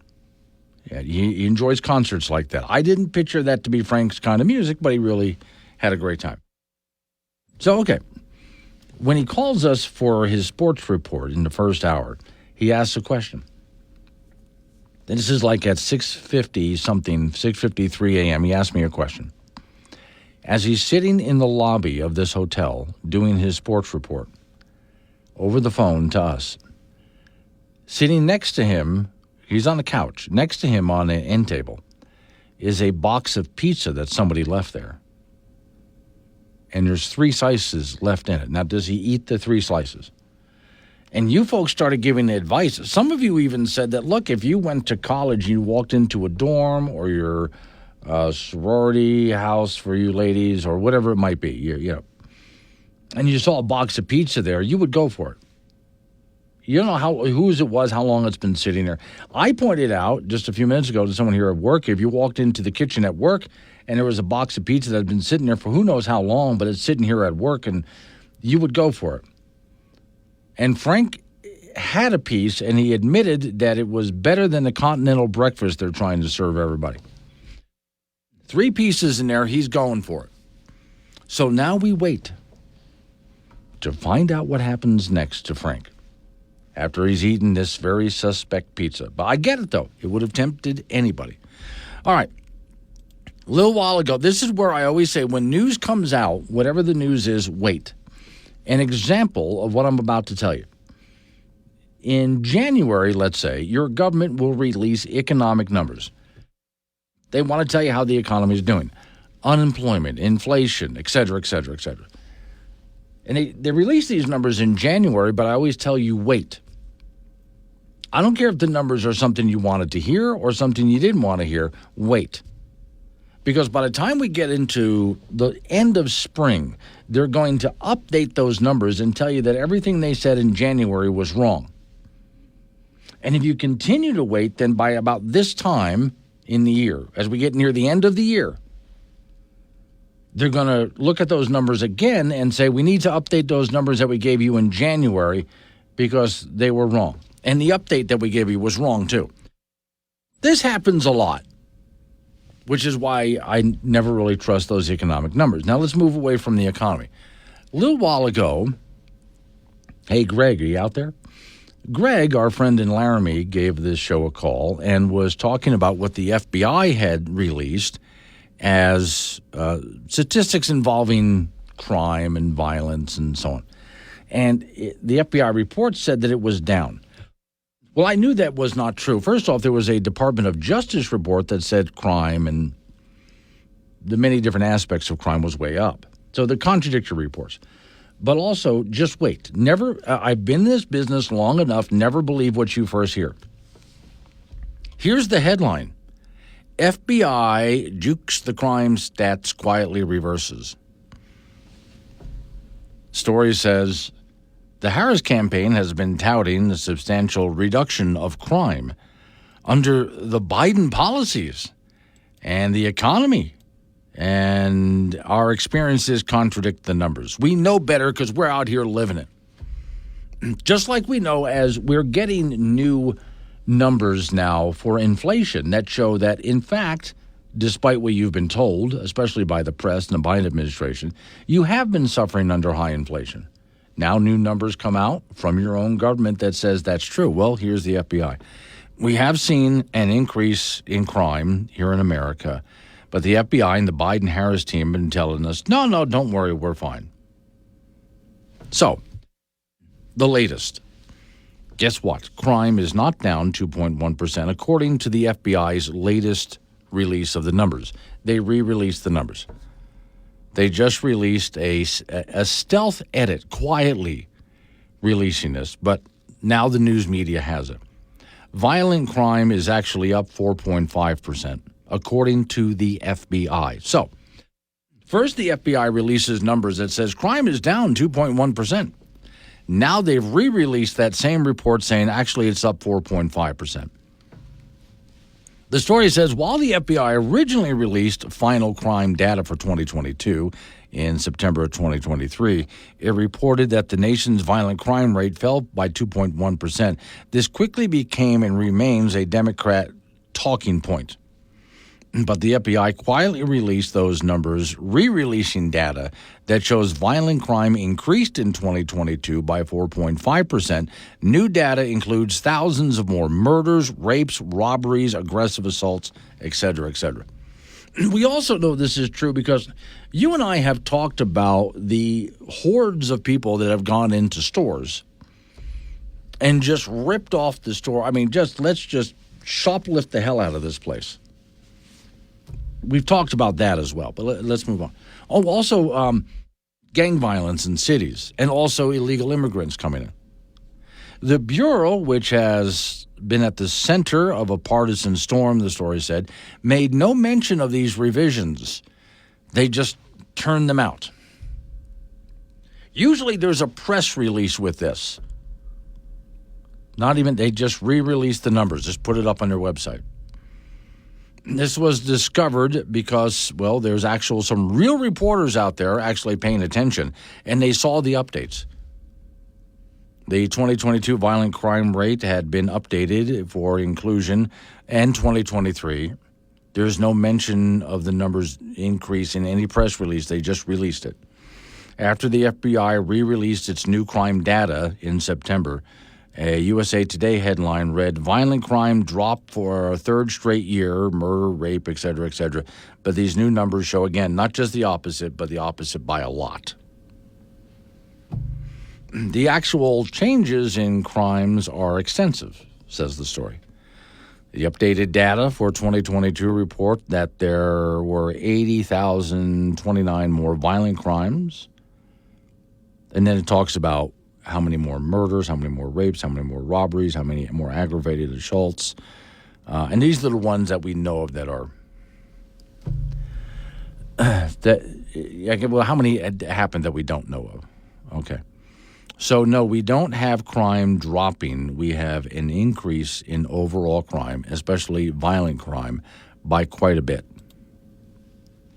That's why I always say, Greg, if you're listening, when the numbers come out, whatever the numbers might be, wait.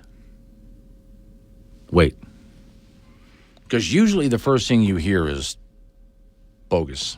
In the last 11 years, 115 people died of weightlifting accidents in a gym. In that same 11 years, only one person died of eating a donut. Make good choices, people. If it's happening in Wyoming, it's on Wake Up Wyoming with Glenn Woods from K2 Radio. Join the conversation at 888-97-WOODS. 8:21 is the time. It's Wake Up Wyoming. So 888-97-WOODS the phone number. That's 888-97-WOODS. Or you can text me like Tess just did. Morning, Tess. She's in Wheatland. She said, good morning, Glenn. I haven't been able to catch your whole show, so forgive me if you've already talked about this, but I was wondering if you could fill me in on Amendment A. Well, and by the way, you can always catch the show because it becomes a podcast after, which is condensed to get rid of news, sports, weather, a lot of the commercials, to make it a whole lot shorter. That's free on your Wake Up Wyoming app. Okay. I got a mail that said it lowers taxes, but I've heard from other places the way it does it is not cool. What are your thoughts on it? My personal thoughts, Tess, is I don't like it the way they're doing it because, well, what we have here is something to me that's more complicated. And if you want to solve the property tax problem here in the state of Wyoming. You don't do it by complicating the issue. Now, here's one story that'll update us a little bit. This is from Oil City News.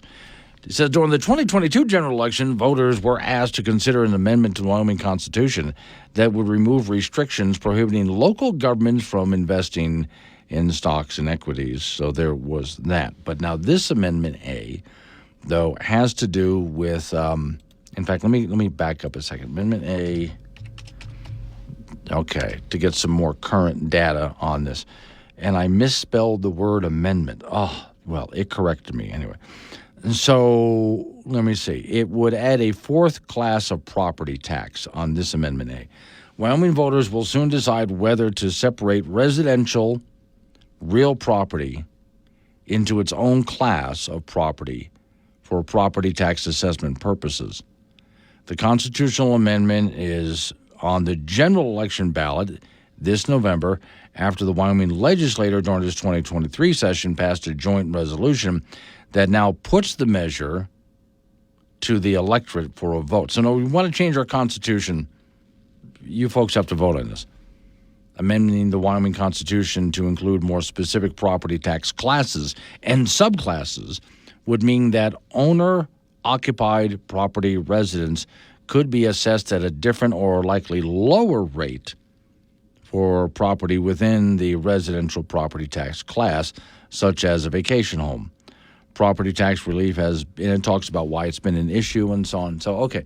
My thought, though, is sometimes people have more than one piece of property, but it's still part of their residential thing. And they may even use it as a rental property, which would be classified different. My opinion, Tess, is we don't solve the problem of property taxes in Wyoming by splitting up and making more classes and making the whole system of assessing property even more complicated and convoluted, for that matter. So for that reason, I'm against the idea. And I'm going to vote no on it. Now, that's my opinion. You can go ahead and look up Amendment A. Make sure you type in Amendment A, Wyoming 2024, and you can read more about it. And there's even some writings, or you'll find right at the top, if you Google it, for example, right at the top is how it's going to appear on the ballot, but also how it's written, so you can everything in Wyoming is written clearly, so you can understand what exactly they're offering. But I think it's a little too complicated and convoluted. I don't think anyone's trying to do anything evil here. They're trying to find an idea that would lower your property taxes. But getting more complicated, in my mind, is not a way to do it. Now, believe it or not, when last time I had Governor Gordon on this program, he and I agreed on this. We agreed on something. We had a nice conversation about it. The idea was proposed instead of what's Amendment A, which, again, I'm going to reject. But there was an idea that we should revisit, and that's the idea of replacing property taxes with more of a sales tax idea. And most of that sales tax would be paid by people visiting Wyoming. But that's not to say you wouldn't be paying it too. But still, it's much less of a burden, especially because you wouldn't have a property tax. If you own your property, it's yours. And so for your home especially, there wouldn't be a property tax there. I think that's a better idea, to eliminate a property tax for most people. Although there's still some things that need to be worked out on that. The proposal was not perfect, but I definitely think it was going down the right path. There will be other proposals during this next legislative session as well, trying to solve the property tax issue. I also wonder, and this is where I have a problem with a lot of the counties out there when it comes to resetting a property tax. If some people moved into your area and started buying up property at outrageous prices, which boosted everybody else's property taxes and made their home value more than it really was, therefore raising their property taxes, why can't we just reset it and just lower it? Well, now some counties out there said we can't do that because we need that money. Well, you didn't need it before. It's an artificial bubble that's been created, and I know the counties out there are loving this extra money coming in, but you were doing just fine without it, so we should be able to reset it. But to make sure it never happens again, we need a new system. Now, to me, a property tax system as it currently stands, not just for Wyoming, but in most states, tends to be convoluted. Yeah, some assessor has to show up. And again, the assessor is not an evil person. They're just doing their job. But they plug a bunch of numbers into a computer program, and the numbers they plug in are numbers. They look at something on your property and think that ought to be worth about this according to the market. And it's a judgment call in many cases, one they don't always get right. And they plug those numbers into a formula that's a bit convoluted to the point that even most property assessors don't understand how the formula works. And that kicks out some kind of a number that you're supposed to pay your taxes on. Again, you can see all the flaws as I explain that. You can see all the flaws in the system, which I'm in favor of something that just eliminates all of that. And I've been complaining about that for years. My opinion is find something simple. You know me and my book, The Uncomplicated Life. Well, one of the things we need to do is uncomplicate our government, and that includes our tax codes as well, because government even when government says they're going to uncomplicate the tax code, and that can be income tax too, they tend to make it more complicated. So let's really uncomplicate the whole system. We have another chance in this next legislative session to look at simple solutions for property taxes in the state of Wyoming. I still like that property tax idea being replaced by a sales tax idea. That way you wouldn't have a property tax at all. But again, the original bill needs to be worked on a bit, and we might have something there that would actually work for the state of Wyoming and be better for you at home. All right, coming up on, thanks for that, Tess. We got to go back and revisit that because we're not that far. It's like 28 days and we make this decision, among others. Coming up on 8:30, local news coming your way. After local news, update on the weather forecast, and you and I get back into it. 888-97-WOODS is the phone number. That's 888-97-WOODS. It's Wake Up Wyoming.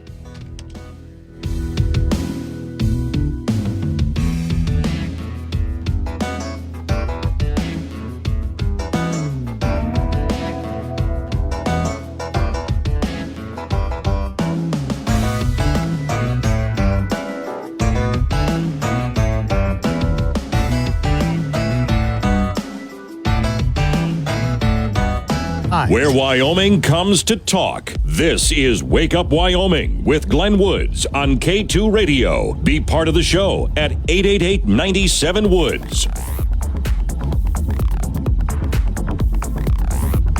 8:36 the time. It's Wake Up Wyoming. It is a Thursday, and phone number is 888-97-WOODS, 888-97-WOODS.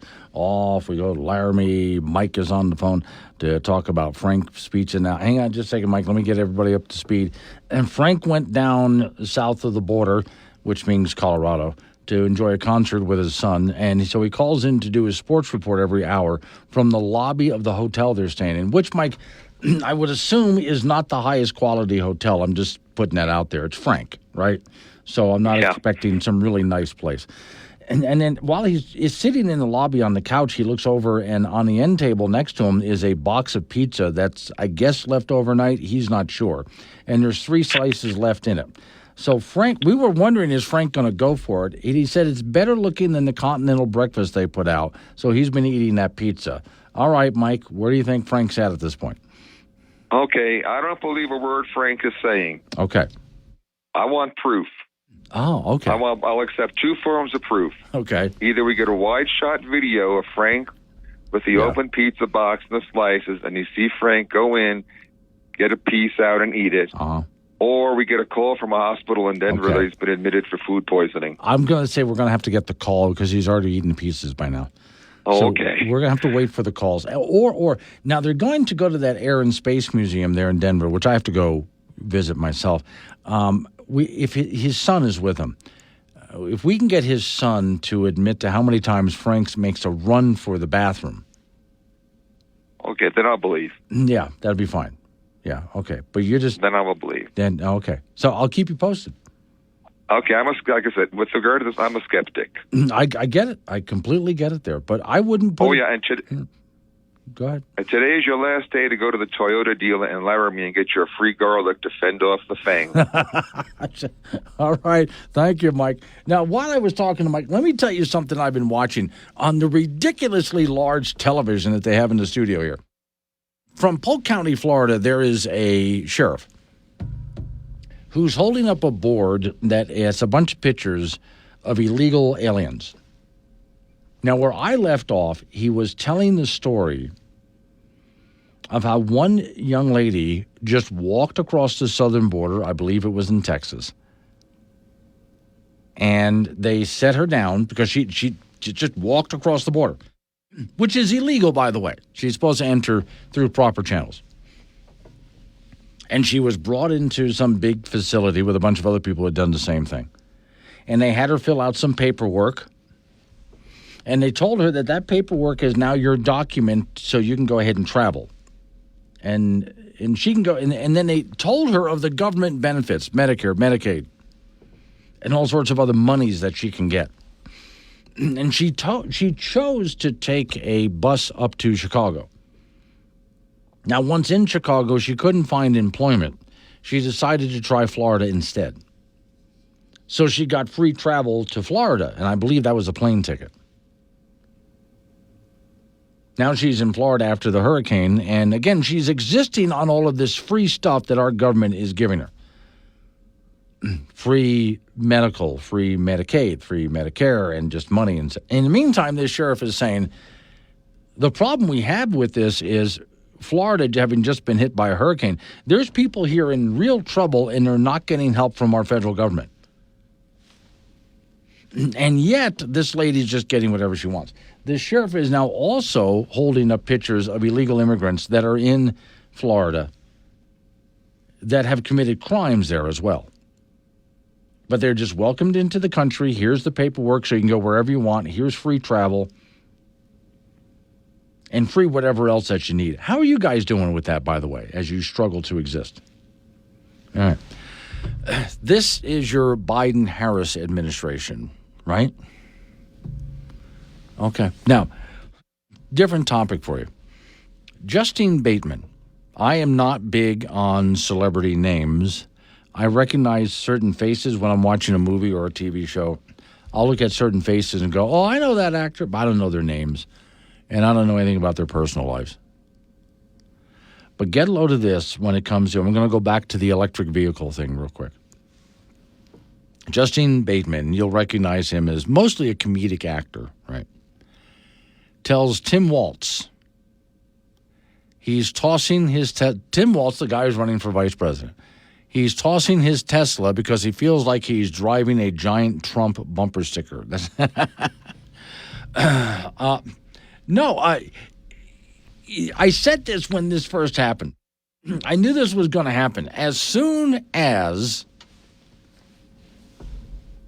we have, Tesla, of course, mostly being subsidized by the government. And this is a big way that Elon Musk has become so wealthy. But okay, Elon Musk, because he's so sick and tired of California, and that's government and bureaucracy, he leaves California. And then he has to deal with the federal government and their bureaucracy, and he's just sick of it.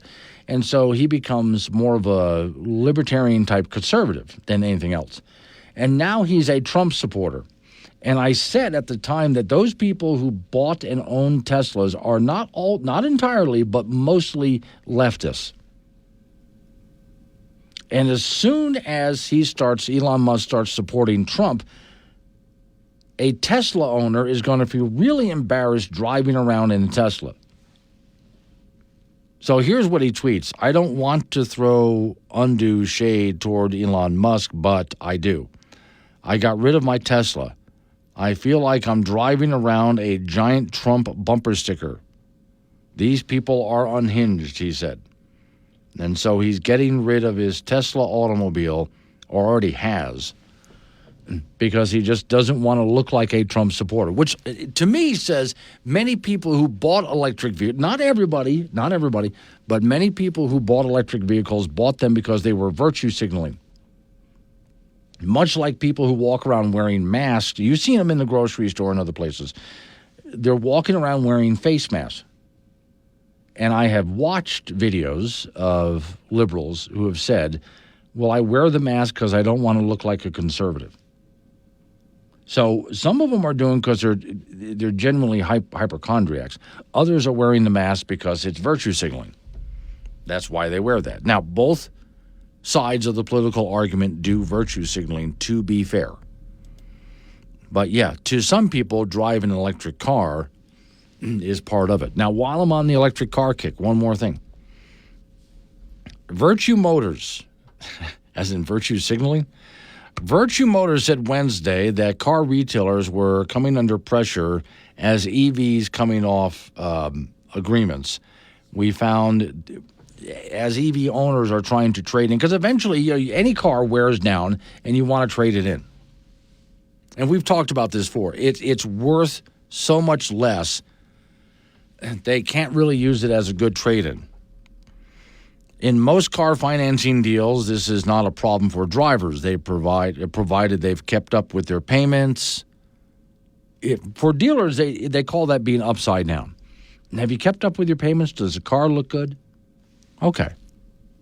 Then it shouldn't be a problem, right? However, an issue is created with electric vehicles that don't have a good rollover price, especially because those batteries have sort of a half-life. And so it's not worth it for automobile dealers to take it in and trade because they have to go ahead and replace those batteries, which means by the time they do all of that and try to sell the vehicle as new, the price gets jacked up so much it's not worth it. Rob Forrester, Virtue's chief executive, said, "We all know that battery electric vehicles have a depreciation value that is significant. That tends to feed into the creation of negative equity. If you think about when cars were bought 2 years ago, new car prices were quite a bit high because of supply and demand, supply constraints at the time. But since there's been a reduction in car use and value, it follows last month that a fleet of operators, such as car leasing firms and rental companies, were having to swallow large losses because they had invested in electric vehicles. And those cars are not worth what they were told they were going to be worth when it came to trade-in time. And so now they're in big trouble financially, as well as those people, big trouble financially, who bought them independently and just, it's in their driveway right now. They're going to have to trade that in at some point, and they're not going to have a decent trade-in. 846, Wake Up. Honestly, he's just happy to be here. Catch Glenn Woods on Wake Up Wyoming, weekdays at 6 on air, on Alexa, and on the Wake Up Wyoming app. It's time. It's Wake Up Wyoming. Off we go down south of the border, which would be Colorado in this case. Frank Gambino's been on the road. Okay, Frank, I hate to, well, I would say I hate to beat a dead horse, but I do that every single day. Yes, you do. Yes, I do. So, but people are now actually starting to call in and make comments on the whole pizza ordeal that you're going through. So are all 3 slices gone? No, here's what happened. I had the second one. Yes. Okay. Then I took the pizza box and put it on a different table here in the lobby in case the original owner showed up and say, "Why you've been eating my pizza from last night?" Mm-hmm. So I went to go get a cup of coffee around at the Continental breakfast thing. Then I came back, and then the pizza box was gone. I didn't even have a chance to say goodbye. Okay, now... And there was one more piece in there. Could that be because some employee at the hotel was sure, it was up? Housekeeping, yeah. Yes, they just decided to clean up. There's a pizza box. Which makes you wonder then, did the maid have the last slice? Possibly, but it was like, it just disappeared out of thin air. Yeah, I'm like, there was one more piece in there. See, I sent you 2 pictures. Okay, now, I did get a caller who wanted proof that you actually had this pizza. I will go take a look at that, Frank, and I will go ahead and post those pictures because that's proof that you had the pizza there. Yeah, okay. It's one with the box open, one with the box closed. Not me actually eating it. Oh, well, see, no. We needed proof that you were actually eating it. Well, but they stole the box. But they stole the whole box of the thing. I have a question about hotel help and what they do with our food that we forgot. But next, because Frank's got a sports report to do. Yeah, we got lobby rats like me. 4A high school football coming up on Friday. Number 1 Sheridan will host number 2 Campbell County in the marquee game in that classification. Third-rated Cheyenne East will be on the road at Rock Springs. Fourth-rated Natrona in Cheyenne to meet South. And fifth-rated Kelly Walsh in Cheyenne to beat Central. In 2A football on Friday, Glen Rock will be at Upton Sundance, and 9-man of a marquee game there too. A second-rated Pine Bluffs will be at number 1 at Lingle Fort Laramie. In 6-man football, Midwest will be at Meeteetse. Then on Saturday, the top-rated team in that classification, Little Snake River, will take on Casper Christian at Natrona at 1 o'clock in the afternoon. In the NFL, the Denver Broncos will play tonight against New Orleans. The Broncos are 3-3 after a 23-16 loss to the Los Angeles Chargers. Saints 2-4. They lost to Tampa Bay last week, 51-27. In high school volleyball from last night, Cheyenne East over Cheyenne Central, 3-1. Our latest Wild Preps volleyball poll is out. Laramie rated first in 4A again, followed by Kelly Walsh, Thunder Bay, and Sheridan, and Green River is now number 5. In 3A, Cody still number 1, followed by Douglas, Powell, Wheatland, and Lyman. In 2A, it's Bighorn and Tongue River 1-2, followed by Wright, Pine Bluffs, and Sundance. And in 1A, Little Snake River 1, Cokeville 2, Southeast 3, Lingle Fort Laramie 4, and Upton 5. In the Major League Baseball playoffs, tonight will be Game 3 of the American League Championship Series, as the New York Yankees will be in Cleveland, with the Yankees leading that series 2-0. And in the National League Championship Series from last night, the Los Angeles Dodgers beat the New York Mets 8-0. Shohei Ohtani with a 3-run homer in that game. The Mets hit a lot of homers in that contest. So the Dodgers hit a lot of home runs in that contest. So the Dodgers are leading that series now 2-1. That's it in sports. Okay, so my question is, and we've all done this on occasion, you had some leftovers, you brought it back to your hotel room, and then you forgot it, and it was in the refrigerator, right? So here comes the hotel staff, and they're cleaning out the room, basically. You know, they're changing the sheets on. They find it. Do you think that the maids take it home? My guess would be like, say it's like a bottle of pop that's not been opened at all. Yeah, definitely that, yes. Or water like that. I think they would take that. But it's just a leftover box. Right. Of I don't food. think so. I'm just the lowest life on earth. Okay. You know, that would actually eat someone else's pizza in a hotel lobby at 6:45 in the morning. Okay. I think sometimes, depends on how broke they are, that sometimes hotel maids are just so hungry that, it doesn't look too bad. They only took a couple of bites out of it, and so they'll just have at it. I'm broke, too. That's why I ate the pizza. There you go. All right. Thank you, Frank. Coming up on some local business we have to take care of. We're going to roll into news time after that. National local update on the weather forecast. Wake up, Wyoming.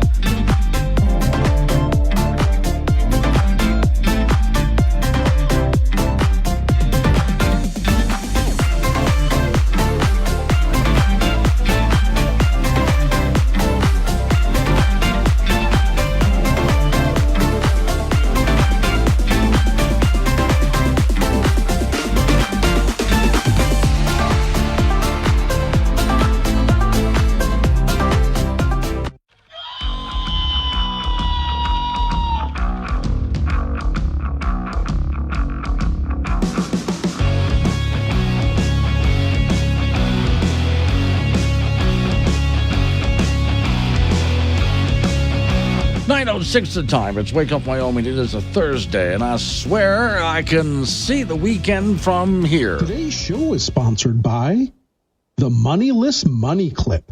So expensive, you'll have nothing left to put in it. You used to be able to afford it, but then inflation and Bidenomics, and nobody can anymore. So, okay, just hang in there, folks.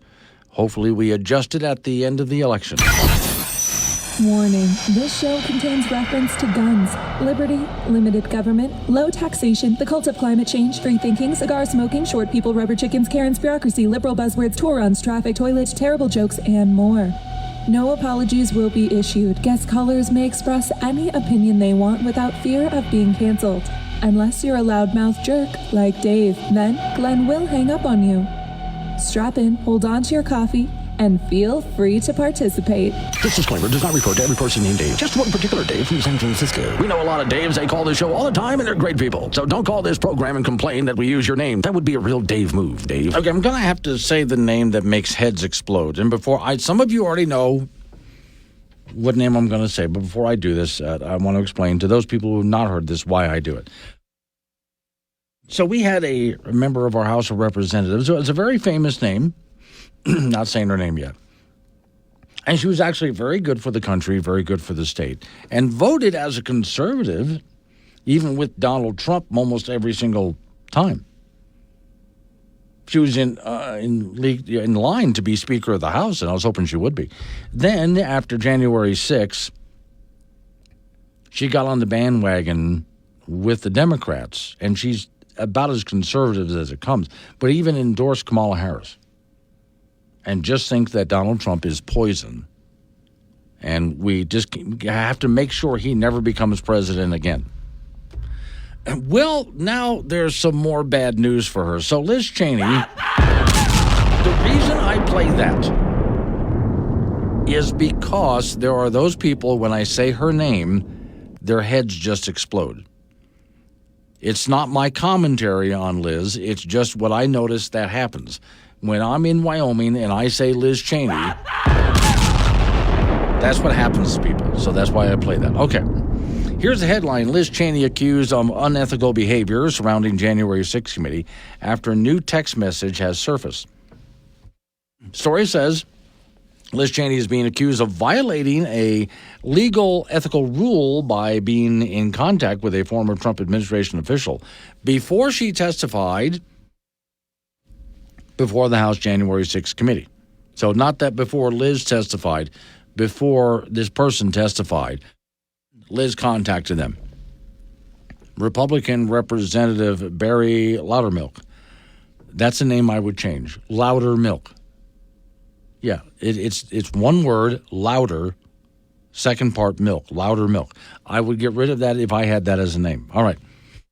Chairman of the Committee on House Administration's Subcommittee Oversight released a text message Tuesday that he had been exchanging in 2022 text messages between Liz Cheney and Vice Chairwoman of the January 6th Selects Committee and Cassidy Hutchinson, who has served as assistant to the White House Chief of Staff of Mark Meadows during the Trump administration. Among other things, Hutchinson alleges during her testimony that then-President Donald Trump lunged toward their steering wheel of the presidential limousine after his speech on the ellipse of January 6, 2021, saying he wanted to go to the Capitol. She was not in the limousine at the time, but based her statements on second- and third-hand accounts. The Secret Service driver refuted the claims in testimony before January 6th committee, saying he did not see him reach, never grabbed the steering wheel. So in other words, he's saying he was never anywhere near the front seat. He was way in the back. It never happened. Loudermilk, who probably got picked on in school for that name, said in the months prior to Hutchinson's explosive private and public testimony, Cheney communicated with Hutchinson both directly and through an intermediary, former Trump aide, who said on The View, while Hutchinson was represented by her attorney, the Select Committee conducted 6 transcribed interviews of Hutchinson in total. Okay, after the testimony before the committee, Hutchinson reached out to Cheney via encrypted text and began communicating with her about the attorney's knowledge. And let me see. So I have the whole thing right here. Let me see if I can go ahead and I've got to zoom in on a bit here, but okay. Zooming in. Hi, this is Casey Hutchinson. I'm sorry for reaching out this way, but I was hoping to have a private conversation with you if you are willing. I would be happy to, said Cheney. Let me know what time works for you. I'm free all day for a call in person whenever you prefer. I really appreciate this. Give me a call when it's good for you. And it goes on and on like this. Okay. So in other words, it's inappropriate for them to be having these conversations. George Washington University Law School professor explained on his website, Hutchinson was represented by, talks about the attorney and so on. But text messages show that Hutchinson, reportedly responded, I actually agree with Stefan's approach. They were discussing, instead of getting all into the minutia of this, they were discussing strategy on the testimony. So Chamber, a member of the Washington, D.C. Bar, recognized the problem. The bar rules on professional conduct provide a lawyer shall not communicate or cause another to communicate about the subject of the representation with a person known to be represented by another lawyer in the matter. So that's where this comes from. All right. This story goes on for quite a bit, but you get the idea. And now Liz Cheney, I'm sorry, I keep saying, is under scrutiny for this. So we'll see if that's it. I don't think all of this matters so much anymore anyway, just so you know. It's easy. It's important, I think, to find out what happened with the committee during January 6th. It's important to go through this information to understand what was done right, what was done wrong about it. But in making up people's minds, the January 6th committee, as far as I'm concerned, hasn't changed anybody's mind about anything. Liz Cheney has been trying. She even started her own think tank, if you will, using a lot of money she was given by rhinos to start a think tank with the sole purpose of making sure Donald Trump was never elected to the office of president ever again. And that's what she's been trying to do. Her endorsement and even showing up on the campaign trail for Kamala Harris means nothing to most Americans, has had no effect whatsoever. So my thought from the very beginning, I stick with to this day. If Liz has a problem with Donald Trump and she wanted to make sure that he didn't get elected again, I've always considered her, I've known her for a while, she's a very smart woman, but not in this case. Nothing that she's doing is working. In fact, it's all backfiring on her. And could, according to what I'm reading here, even get her in a bit of trouble. And we'll see. We'll find out how the election goes, but everything is currently backfiring on her right now. She needed a completely different strategy. What she should have done was not turn her back on Republicans like you, and I say that especially to the people of Wyoming, who she represented at the time. She should have just made the case, I think we need somebody different. Someone more electable is what she should have said. And made that case and just endorsed another conservative. I mean, stand next to Ron DeSantis, for example. Choose this guy, she should have said. Rather than going the route that she did, because not only has she destroyed her own career in this case, but so far she's not accomplished not any of her goals. Hey, you should try our new prescription medication. Side effects include sneezing, wheezing, labored breathing, trouble speaking, sleeping, eating, hemorrhages, internal bleeding, feeling short of breath, nausea, dry mouth, coughing, fever, blockages of the ureter, choking, bloating, tremors, seizures, coma, stroke, or death, mood swings, muscle aches, weight gain, fugue states, osteoporosis, sudden psychosis, supercalifragilisticexpialidocious, masochism, vampirism, sudden necromanticism, phantom limbs, fanaticism, chronic deja vu, transient telepathy, changes in your destiny, ancient forms of leprosy, chronic deja vu, loss of hair, weight, smell, taste, balance, vision, hearing, strength, loss of memory, will to live, sense of self. Do not take this medication if you are pregnant, breastfeeding, or a human person. Ask your doctor if it's right for you. When you need to know quicker than the morning paper or the 5 o'clock news, you need Wake Up Wyoming with Glenn Woods. Mornings on K2 Radio. 9:21 is the time. It's Wake Up Wyoming. So on Thursdays for several months now, I do this a couple of times a year, actually. But I've been filling in for all of them, and I have no problem with it. I head on to Cheyenne, Wyoming, which always for me means a stop in Chugwater to grab a burger at the soda fountain there and then see my friends over at the Mercantile. Then I head on down to Cheyenne, Wyoming, and I do Thankful Thursday. After Thankful Thursday, I immediately go to bed because it's late for me. And then on Friday, I broadcast from the studios of KGAB there. So I co-host the thing with Alf, if those people in Cheyenne are familiar with Alf, who's an energetic kind of guy. Good morning, Cheyenne. Here we are for another Thankful Thursday on this great fall day. Hey, I have Chris here with United Way. We are so excited, Chris. We are kicking off a brand new tenure with United Way. This is your first of 5 if you'd like to continue to do it. We're going to be at the Lincoln Way at Benton Hall this evening, 3839 East Lincoln Way. Come on out and join the fun. Doors open at 4 o'clock. Live auction doesn't start till 6 o'clock. Now, Chris, we are raising money for United Way tonight. What are we raising money for? Why do we need to raise money for United Way? I mean, United Way is always out there, but what can we do to help you? So United Way wears a lot of different hats. So we cover 20 different nonprofits with grants throughout the year. They're on a 3-year granting cycle. We're going into our 3rd year of this granting cycle. We also have a couple of programs that we do that are our own. We have a community schools program where we have a United Way employee that's actually in the schools. She has an office at Cole Elementary, and she services all the Title I schools.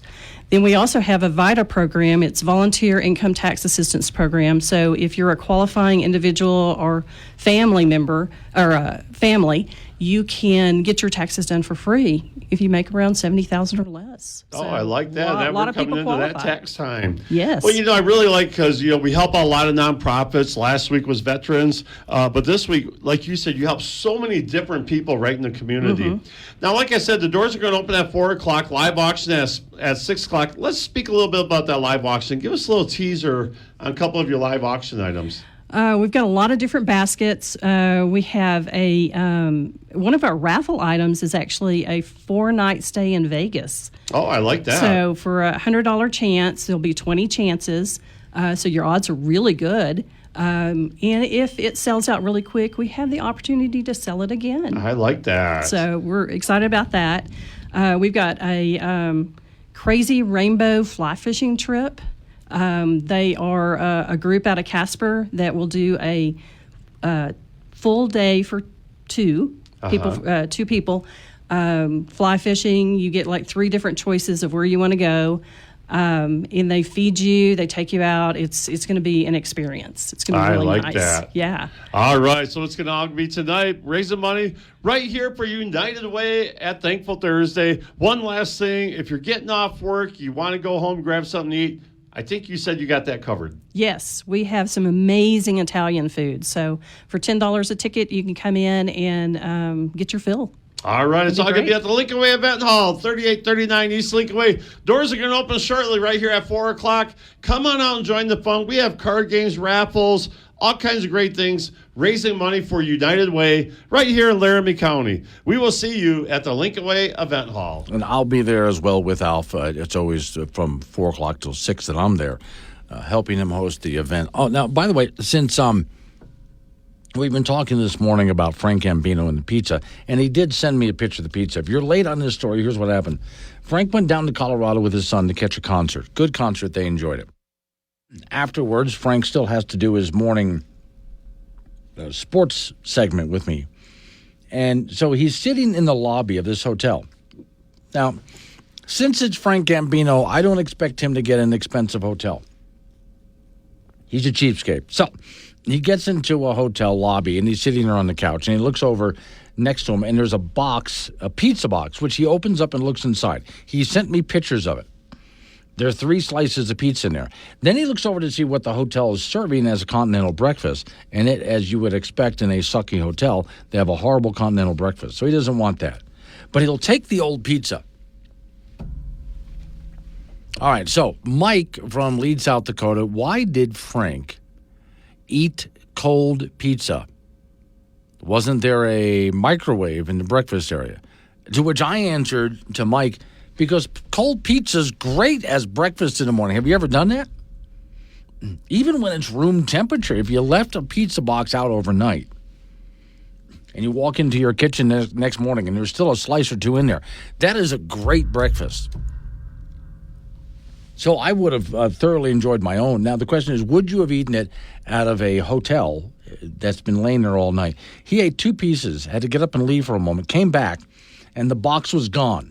We assume a maid took it, which begs the question then, if a maid did take it, did the maid eat the last slice? Or did she throw the whole thing out? We don't know the answer to that, but there was 1 slice of the 3 left. I'm looking at a picture here. That last slice that was left looks like pepperoni. And somebody, and I'm assuming it's Frank, I'm going to have to ask him in the next break. 2 of the pieces have been eaten. There's crust left. Frank, do you not eat the crust? Because to me, the crust is dessert, unless the crust got too hard overnight. And Chet in Yoder says that pizza might contain marijuana. Well, it is Colorado, so you never know. But okay, the pizza place is Perry's Pizza Place. We deliver. I'm looking at the box. New York-style pizza, so they have on the box, which is a black and white cover, a silhouette of the Brooklyn Bridge with New York City skyline in the background. So if you want New York-style pizza, which is good because there's a place in New York that serves Colorado-style pizza. So what the hell? Anyway, so there's the question. I'm going to have to toss Mike that one there from Mike's comment to Frank. Cold pizza? As far as I'm concerned, cold pizza is some of the best pizza that there is. Some things, when you make chili, you can eat it right away. But if you put chili in the refrigerator and let it sit overnight, it's better the next day. Lasagna is the same way.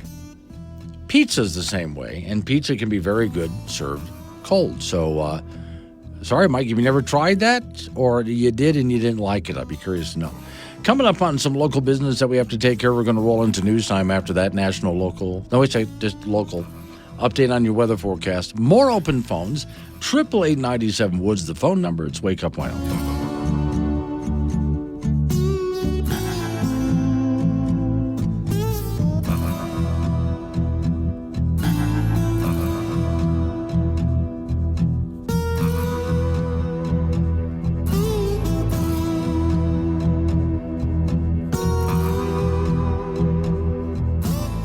If it matters in Wyoming, it matters to Wake Up Wyoming with Glenn Woods. Call Glenn at 888-97 Woods and make your voice heard. AM 1030, K2 Radio. 9:36 the time. It's Wake Up Wyoming. See, this is where the real discussion comes down. Now, both in the studios here at the station and also on air with you folks, we're having a discussion about pizza because of Frank Gambino, which, by the way, I will close out the discussion with him upcoming in the next break when we get to 9:50, because this is really important. I mean, forget all of this political. I know there's a presidential election coming up. Whether you eat cold pizza in the morning or not is a big deal. And if it's pizza that you don't know whose pizza it was just out there, like Frank in a hotel lobby, and there's a box of pizza just sitting there with 3 pieces in it. Does he eat it? He eats 2 of them. He didn't get to the 3rd one. The box disappeared on him. So when he walked away for a moment, that's what you get, Frank. Then okay. So is it Dinah, or I think it's Dinah, D-I-N-A, over there in Casper. So the question was about heating your pizza because, I mean, like Mike from Leeds, South Dakota, just sent me a note that he likes to nuke his pizza, basically. It depends on who you are, because there's disagreement here at our studios. I like cold pizza in the morning. And it says, maybe that dude with the microwave comment is aware that about 30 seconds in a microwave kills microbes. Yeah, but cold pizza's good. Okay? Now, true, it had been sitting outside. Maybe if it was in a refrigerator, that would have made a difference. Then you wouldn't have had the microbe problem.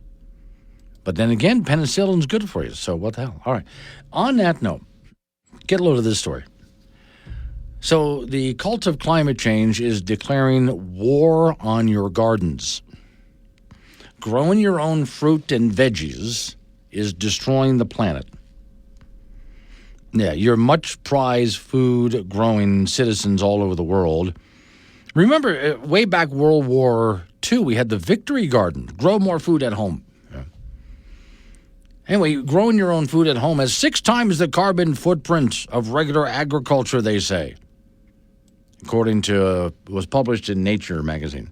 Steps must be taken to ensure that urban agriculture supports and does not undermine urban decarbonization efforts. What have these people been smoking? Surely, I mean, think about this for a minute. One of the best things we can do for ourselves and for the planet is to grow a garden, whether it's in your backyard. Some people in cities like to grow garden on rooftops or in empty lots. But the idea that if you're growing food, you're increasing your carbon footprint. Oh, come on. Is there nothing we can do? And I can get into the whole discussion about CO2 is not a pollutant and is good for the planet. But if you buy food from the grocery store, then you're a bad person because you're killing the planet. But if you grow your own food in your backyard, even if it's organic, you're a bad person because you're killing the planet.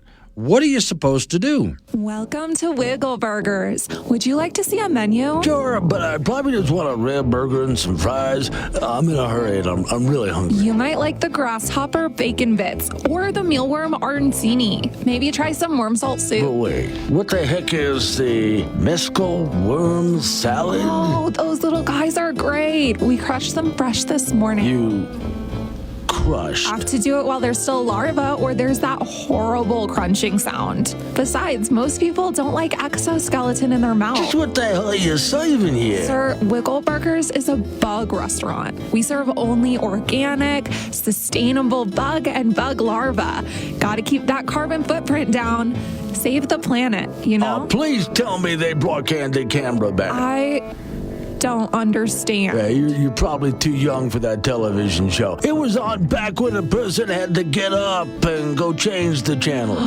So you remember when the world was in black and white? Well, most things were black and white back then. I have no idea what the hell is going on now. Look, I'm in a rush. Just give me a bowl of cereal. That should be safe enough. Mealworm puffs okay? Do you want nut milk or freshly squeezed cicada larvae? You don't just have cow's milk, do you? That's disgusting. You know, if you keep grossing people out like this, you'll kill everybody's appetite and starve the human race. Guaranteed population control. That sounds perfect. To be honest with me, do you really eat this stuff? Oh, come on now. If you advocate for this stuff, you don't actually have to do it. No, but the rest of us better, or else. Damn straight. So, let me see here. Steve Casper says, I put my pizza in the oven for a few minutes. That's leftover pizza. Okay, which I get, because some people like to crisp it up and warm the cheese and all that kind of stuff. For me, though, as much as I enjoy a pizza that is hot from the oven, I also enjoy leaving a little bit for the next day. Yeah, when it's cold. And then I'll get up in the morning and I think, ooh, breakfast. Now, I don't just leave mine sitting out, though. It's actually in the refrigerator. And I'll just reach in and pull the whole box out and eat the last couple of slices for breakfast as just cold pizza. But that's me. We'll talk to Frank about it and get his final take on it next. Like a strong cup of coffee in the morning. Tasteless, but it'll get you through the day. Wake Up Wyoming with Glenn Woods. 9:47 the time. See, I do all this show prep on all of these really important issues for political and social importance. But that has nothing compared to the pizza discussion that has dominated as we head on down to Colorado again, where Frank Gambino is waiting by. Okay, Frank, here's what the pizza conversation has devolved into. There are some people who are a little surprised that you didn't warm the pizza before you ate it. Oh, you know what? I thought about that was we had a microwave in the room, and there was a microwave in the breakfast There you go. place. But now I make the argument that I like cold pizza in the morning. Oh, I do too. Okay, so then there was a one comment that, well, you do kill some germs, but now it would have been better if the pizza was in the refrigerator. So you see where all of this is going. And it's not just a conversation we're having on air. It's even at the radio station here. We're all having these. Now, I noticed out of the two pieces that you ate, you left the crust. Yes, I left the crust. Yes. Okay. And I have a habit of doing that. Maybe I should stop. But it was free. Fine. Say Old Goat in Casper says nothing better than cold pizza for breakfast. I think so too. Now, for me, the crust is dessert unless it's been sitting out all night and got too hard. Other than that, I eat the cold pizza and I have the crust. You know what? I just like it. You notice the cardboard thing has that grease on the bottom. Yes. And then it's good pizza. Yeah, because all the grease has sopped away to the bottom, so it's not a greasy pizza in the morning. Yeah. Okay. But a little bit of grease in the morning, helps the rest of the day. That certainly does. Yeah. You can you can exercise to get a bowel movement going, or you can have greasy pizza. Either way. Whichever works for you. So now it looked to me like that was pepperoni. Yes, it was. New York style, very thin, yes. Yes, that's good because in New York they have a Colorado-style pizza joint. No, they don't. I'm just tossing that. Okay. But for those people joining us kind of late on this, Frank is in, I assume, a cheap hotel, Frank. No, this is a regular Marriott. Oh, is it? Oh, okay. And there was a pizza box left out in the lobby where he's talking to us right now with a few slices left over, and he has no idea whose it was, but he was noshing on it, which I have to give you a lot of credit for that, Frank. You are a braver man than I ever thought. You know what? Desperate times requires desperate measures. Yes, okay. All right. So now let's go real quick, get away from the pizza thing here, because now we're just waiting to see if anything bad happens to you later. I'm thinking no. I think you're fine. People have messaged me that you people are sick thinking that I'm going to get sick. Well, yeah, but I mean, Frank, we're laying money on this. What's wrong with that? You would be. If I was. Who are you betting on? Well, it's like you with sports, Frank. There's what I know is going to happen, and then there's what I hope will happen. So I know you're going to be fine. You'll be fine. Yes. But, of course, I hope that I'm going to make a lot of money off of you making multiple bathroom trips. You know what? Just put $2 on the nose right there, and I think you'll be good. I think it'll be good. That's all right. Well, you're still going to have fun. You're going to that Aero Museum there in Denver, Colorado. Yeah, wings over the Rockies. Yeah, yes. It's supposed to be really cool. I think it's supposed. No, I've seen videos. Missiles there. Yeah. Wow. Yeah, I've seen. And then the next question will be: so, what are you going to do for lunch? I don't know. I don't know exactly. Not pizza. All right, our Wild Preps football poll is out for the high schoolers, and in 4A, Sheridan remains number 1, Campbell County 2, Cheyenne East 3, Natrona 4, and Kelly Walls 5. In 3A, Star Valley and Cody still 1-2, followed by Riverton, Torrington, and Powell now. In 2A, Mountain View and Bighorn still number 1, followed by Lovell, Cokeville, and Worland. And 1A, 9-man, Lingle and Pine Bluff still 1 and 2, followed by Saratoga, Southeast, and Big Piney. And in 1A, 6-man, Burlington, Little Snake River and Burlington still 1-2, followed by Encampment, Riverside, and DuBois. And 4A football coming up tomorrow. Number 1, Sheridan will host number 2, Campbell County, and 4A play. That's the marquee game there. Third-rated Cheyenne East will be on the road at Rock Springs. Number 4, Natrona at Cheyenne South. And number 5, Kelly Walsh will be at Cheyenne Central. And 2A, Glen Rock will be at Upton. In 9-man tomorrow, a big game, as number 1, Lingle Fort Laramie will host number 2, Pine Bluffs. Also, Midwest will be Matisse on Saturday. The number 1 team in 6-man, Little Snake River, will be in Casper, take on Casper Christian at 1 p.m. In the NFL, the Denver Broncos play tonight, a Thursday night game against the New Orleans Saints. Broncos are 3-3 overall after a 23-16 loss to the Los Angeles Chargers, and the Saints are 2-4 on the year after a 51-27 loss to New Orleans. In high school volleyball, Cheyenne East over Cheyenne Central. Yesterday, 3-1, and our Wild Preps volleyball poll is out. In 4A, Laramie 1, Kelly Walsh 2, Thunder Basin 3, Sheridan 4, and Green River 5. In 3A, Cody number 1, followed by Douglas, Powell, Wheatland, and Lyman. In 2A, Bighorn and Tongue River running 1-2, with Wright 3, Pine Bluffs 4, and Sundance 5. And in 1A, Little Snake River 1, followed by Cokeville, Southeast, Lingle Fort Laramie, and Upton. And in the Major League Baseball playoffs tonight, it'll be Game 3 of the American League Championship Series. The New York Yankees will be in Cleveland. The Yankees are leading that series 2-0. And the Los Angeles Dodgers beat the New York Mets yesterday 8-0 in the National League Championship Series. So the Dodgers lead that best-of-7 deal 2-1. And that's it in sports. Okay. So, I just kind of wonder what you will do for lunch after this, because there's so many nice places there. You're around Denver? Yeah, around Denver, yeah. Okay. You know what? It won't be pizza. Salad. I would go for a salad after this. Yeah, with like Bacos on there or something. Something like that, yeah. I'd say a nice, good salad. And then are you driving back up tonight? You're going to be here tomorrow? Yeah, yes. Okay. I'm just going to actually just stop in hotels and see what I can find in the lobby. That's not a bad idea. I mean, I would, and that's why I say, if you are, and I want to know from someone who's ever been a hotel maid, if you did find some leftovers in the refrigerator that someone forgot, what'd you do with it? That's it. You don't think down on me, do you, for eating strange pizza in the lobby? No, Frank. I thank you for the show prep. Okay. You're yes, welcome. Absolutely. It made the entire program. I appreciate it. Well, all right. Thank you. Safe travels home, Frank. Coming up on I don't care about Frank's health or well-being. I just need the show prep. What the hell? Coming up on some local business we got to take care of. We're going to roll into news time after that. National, local, update on your weather forecast. Let's wake up, Wyoming.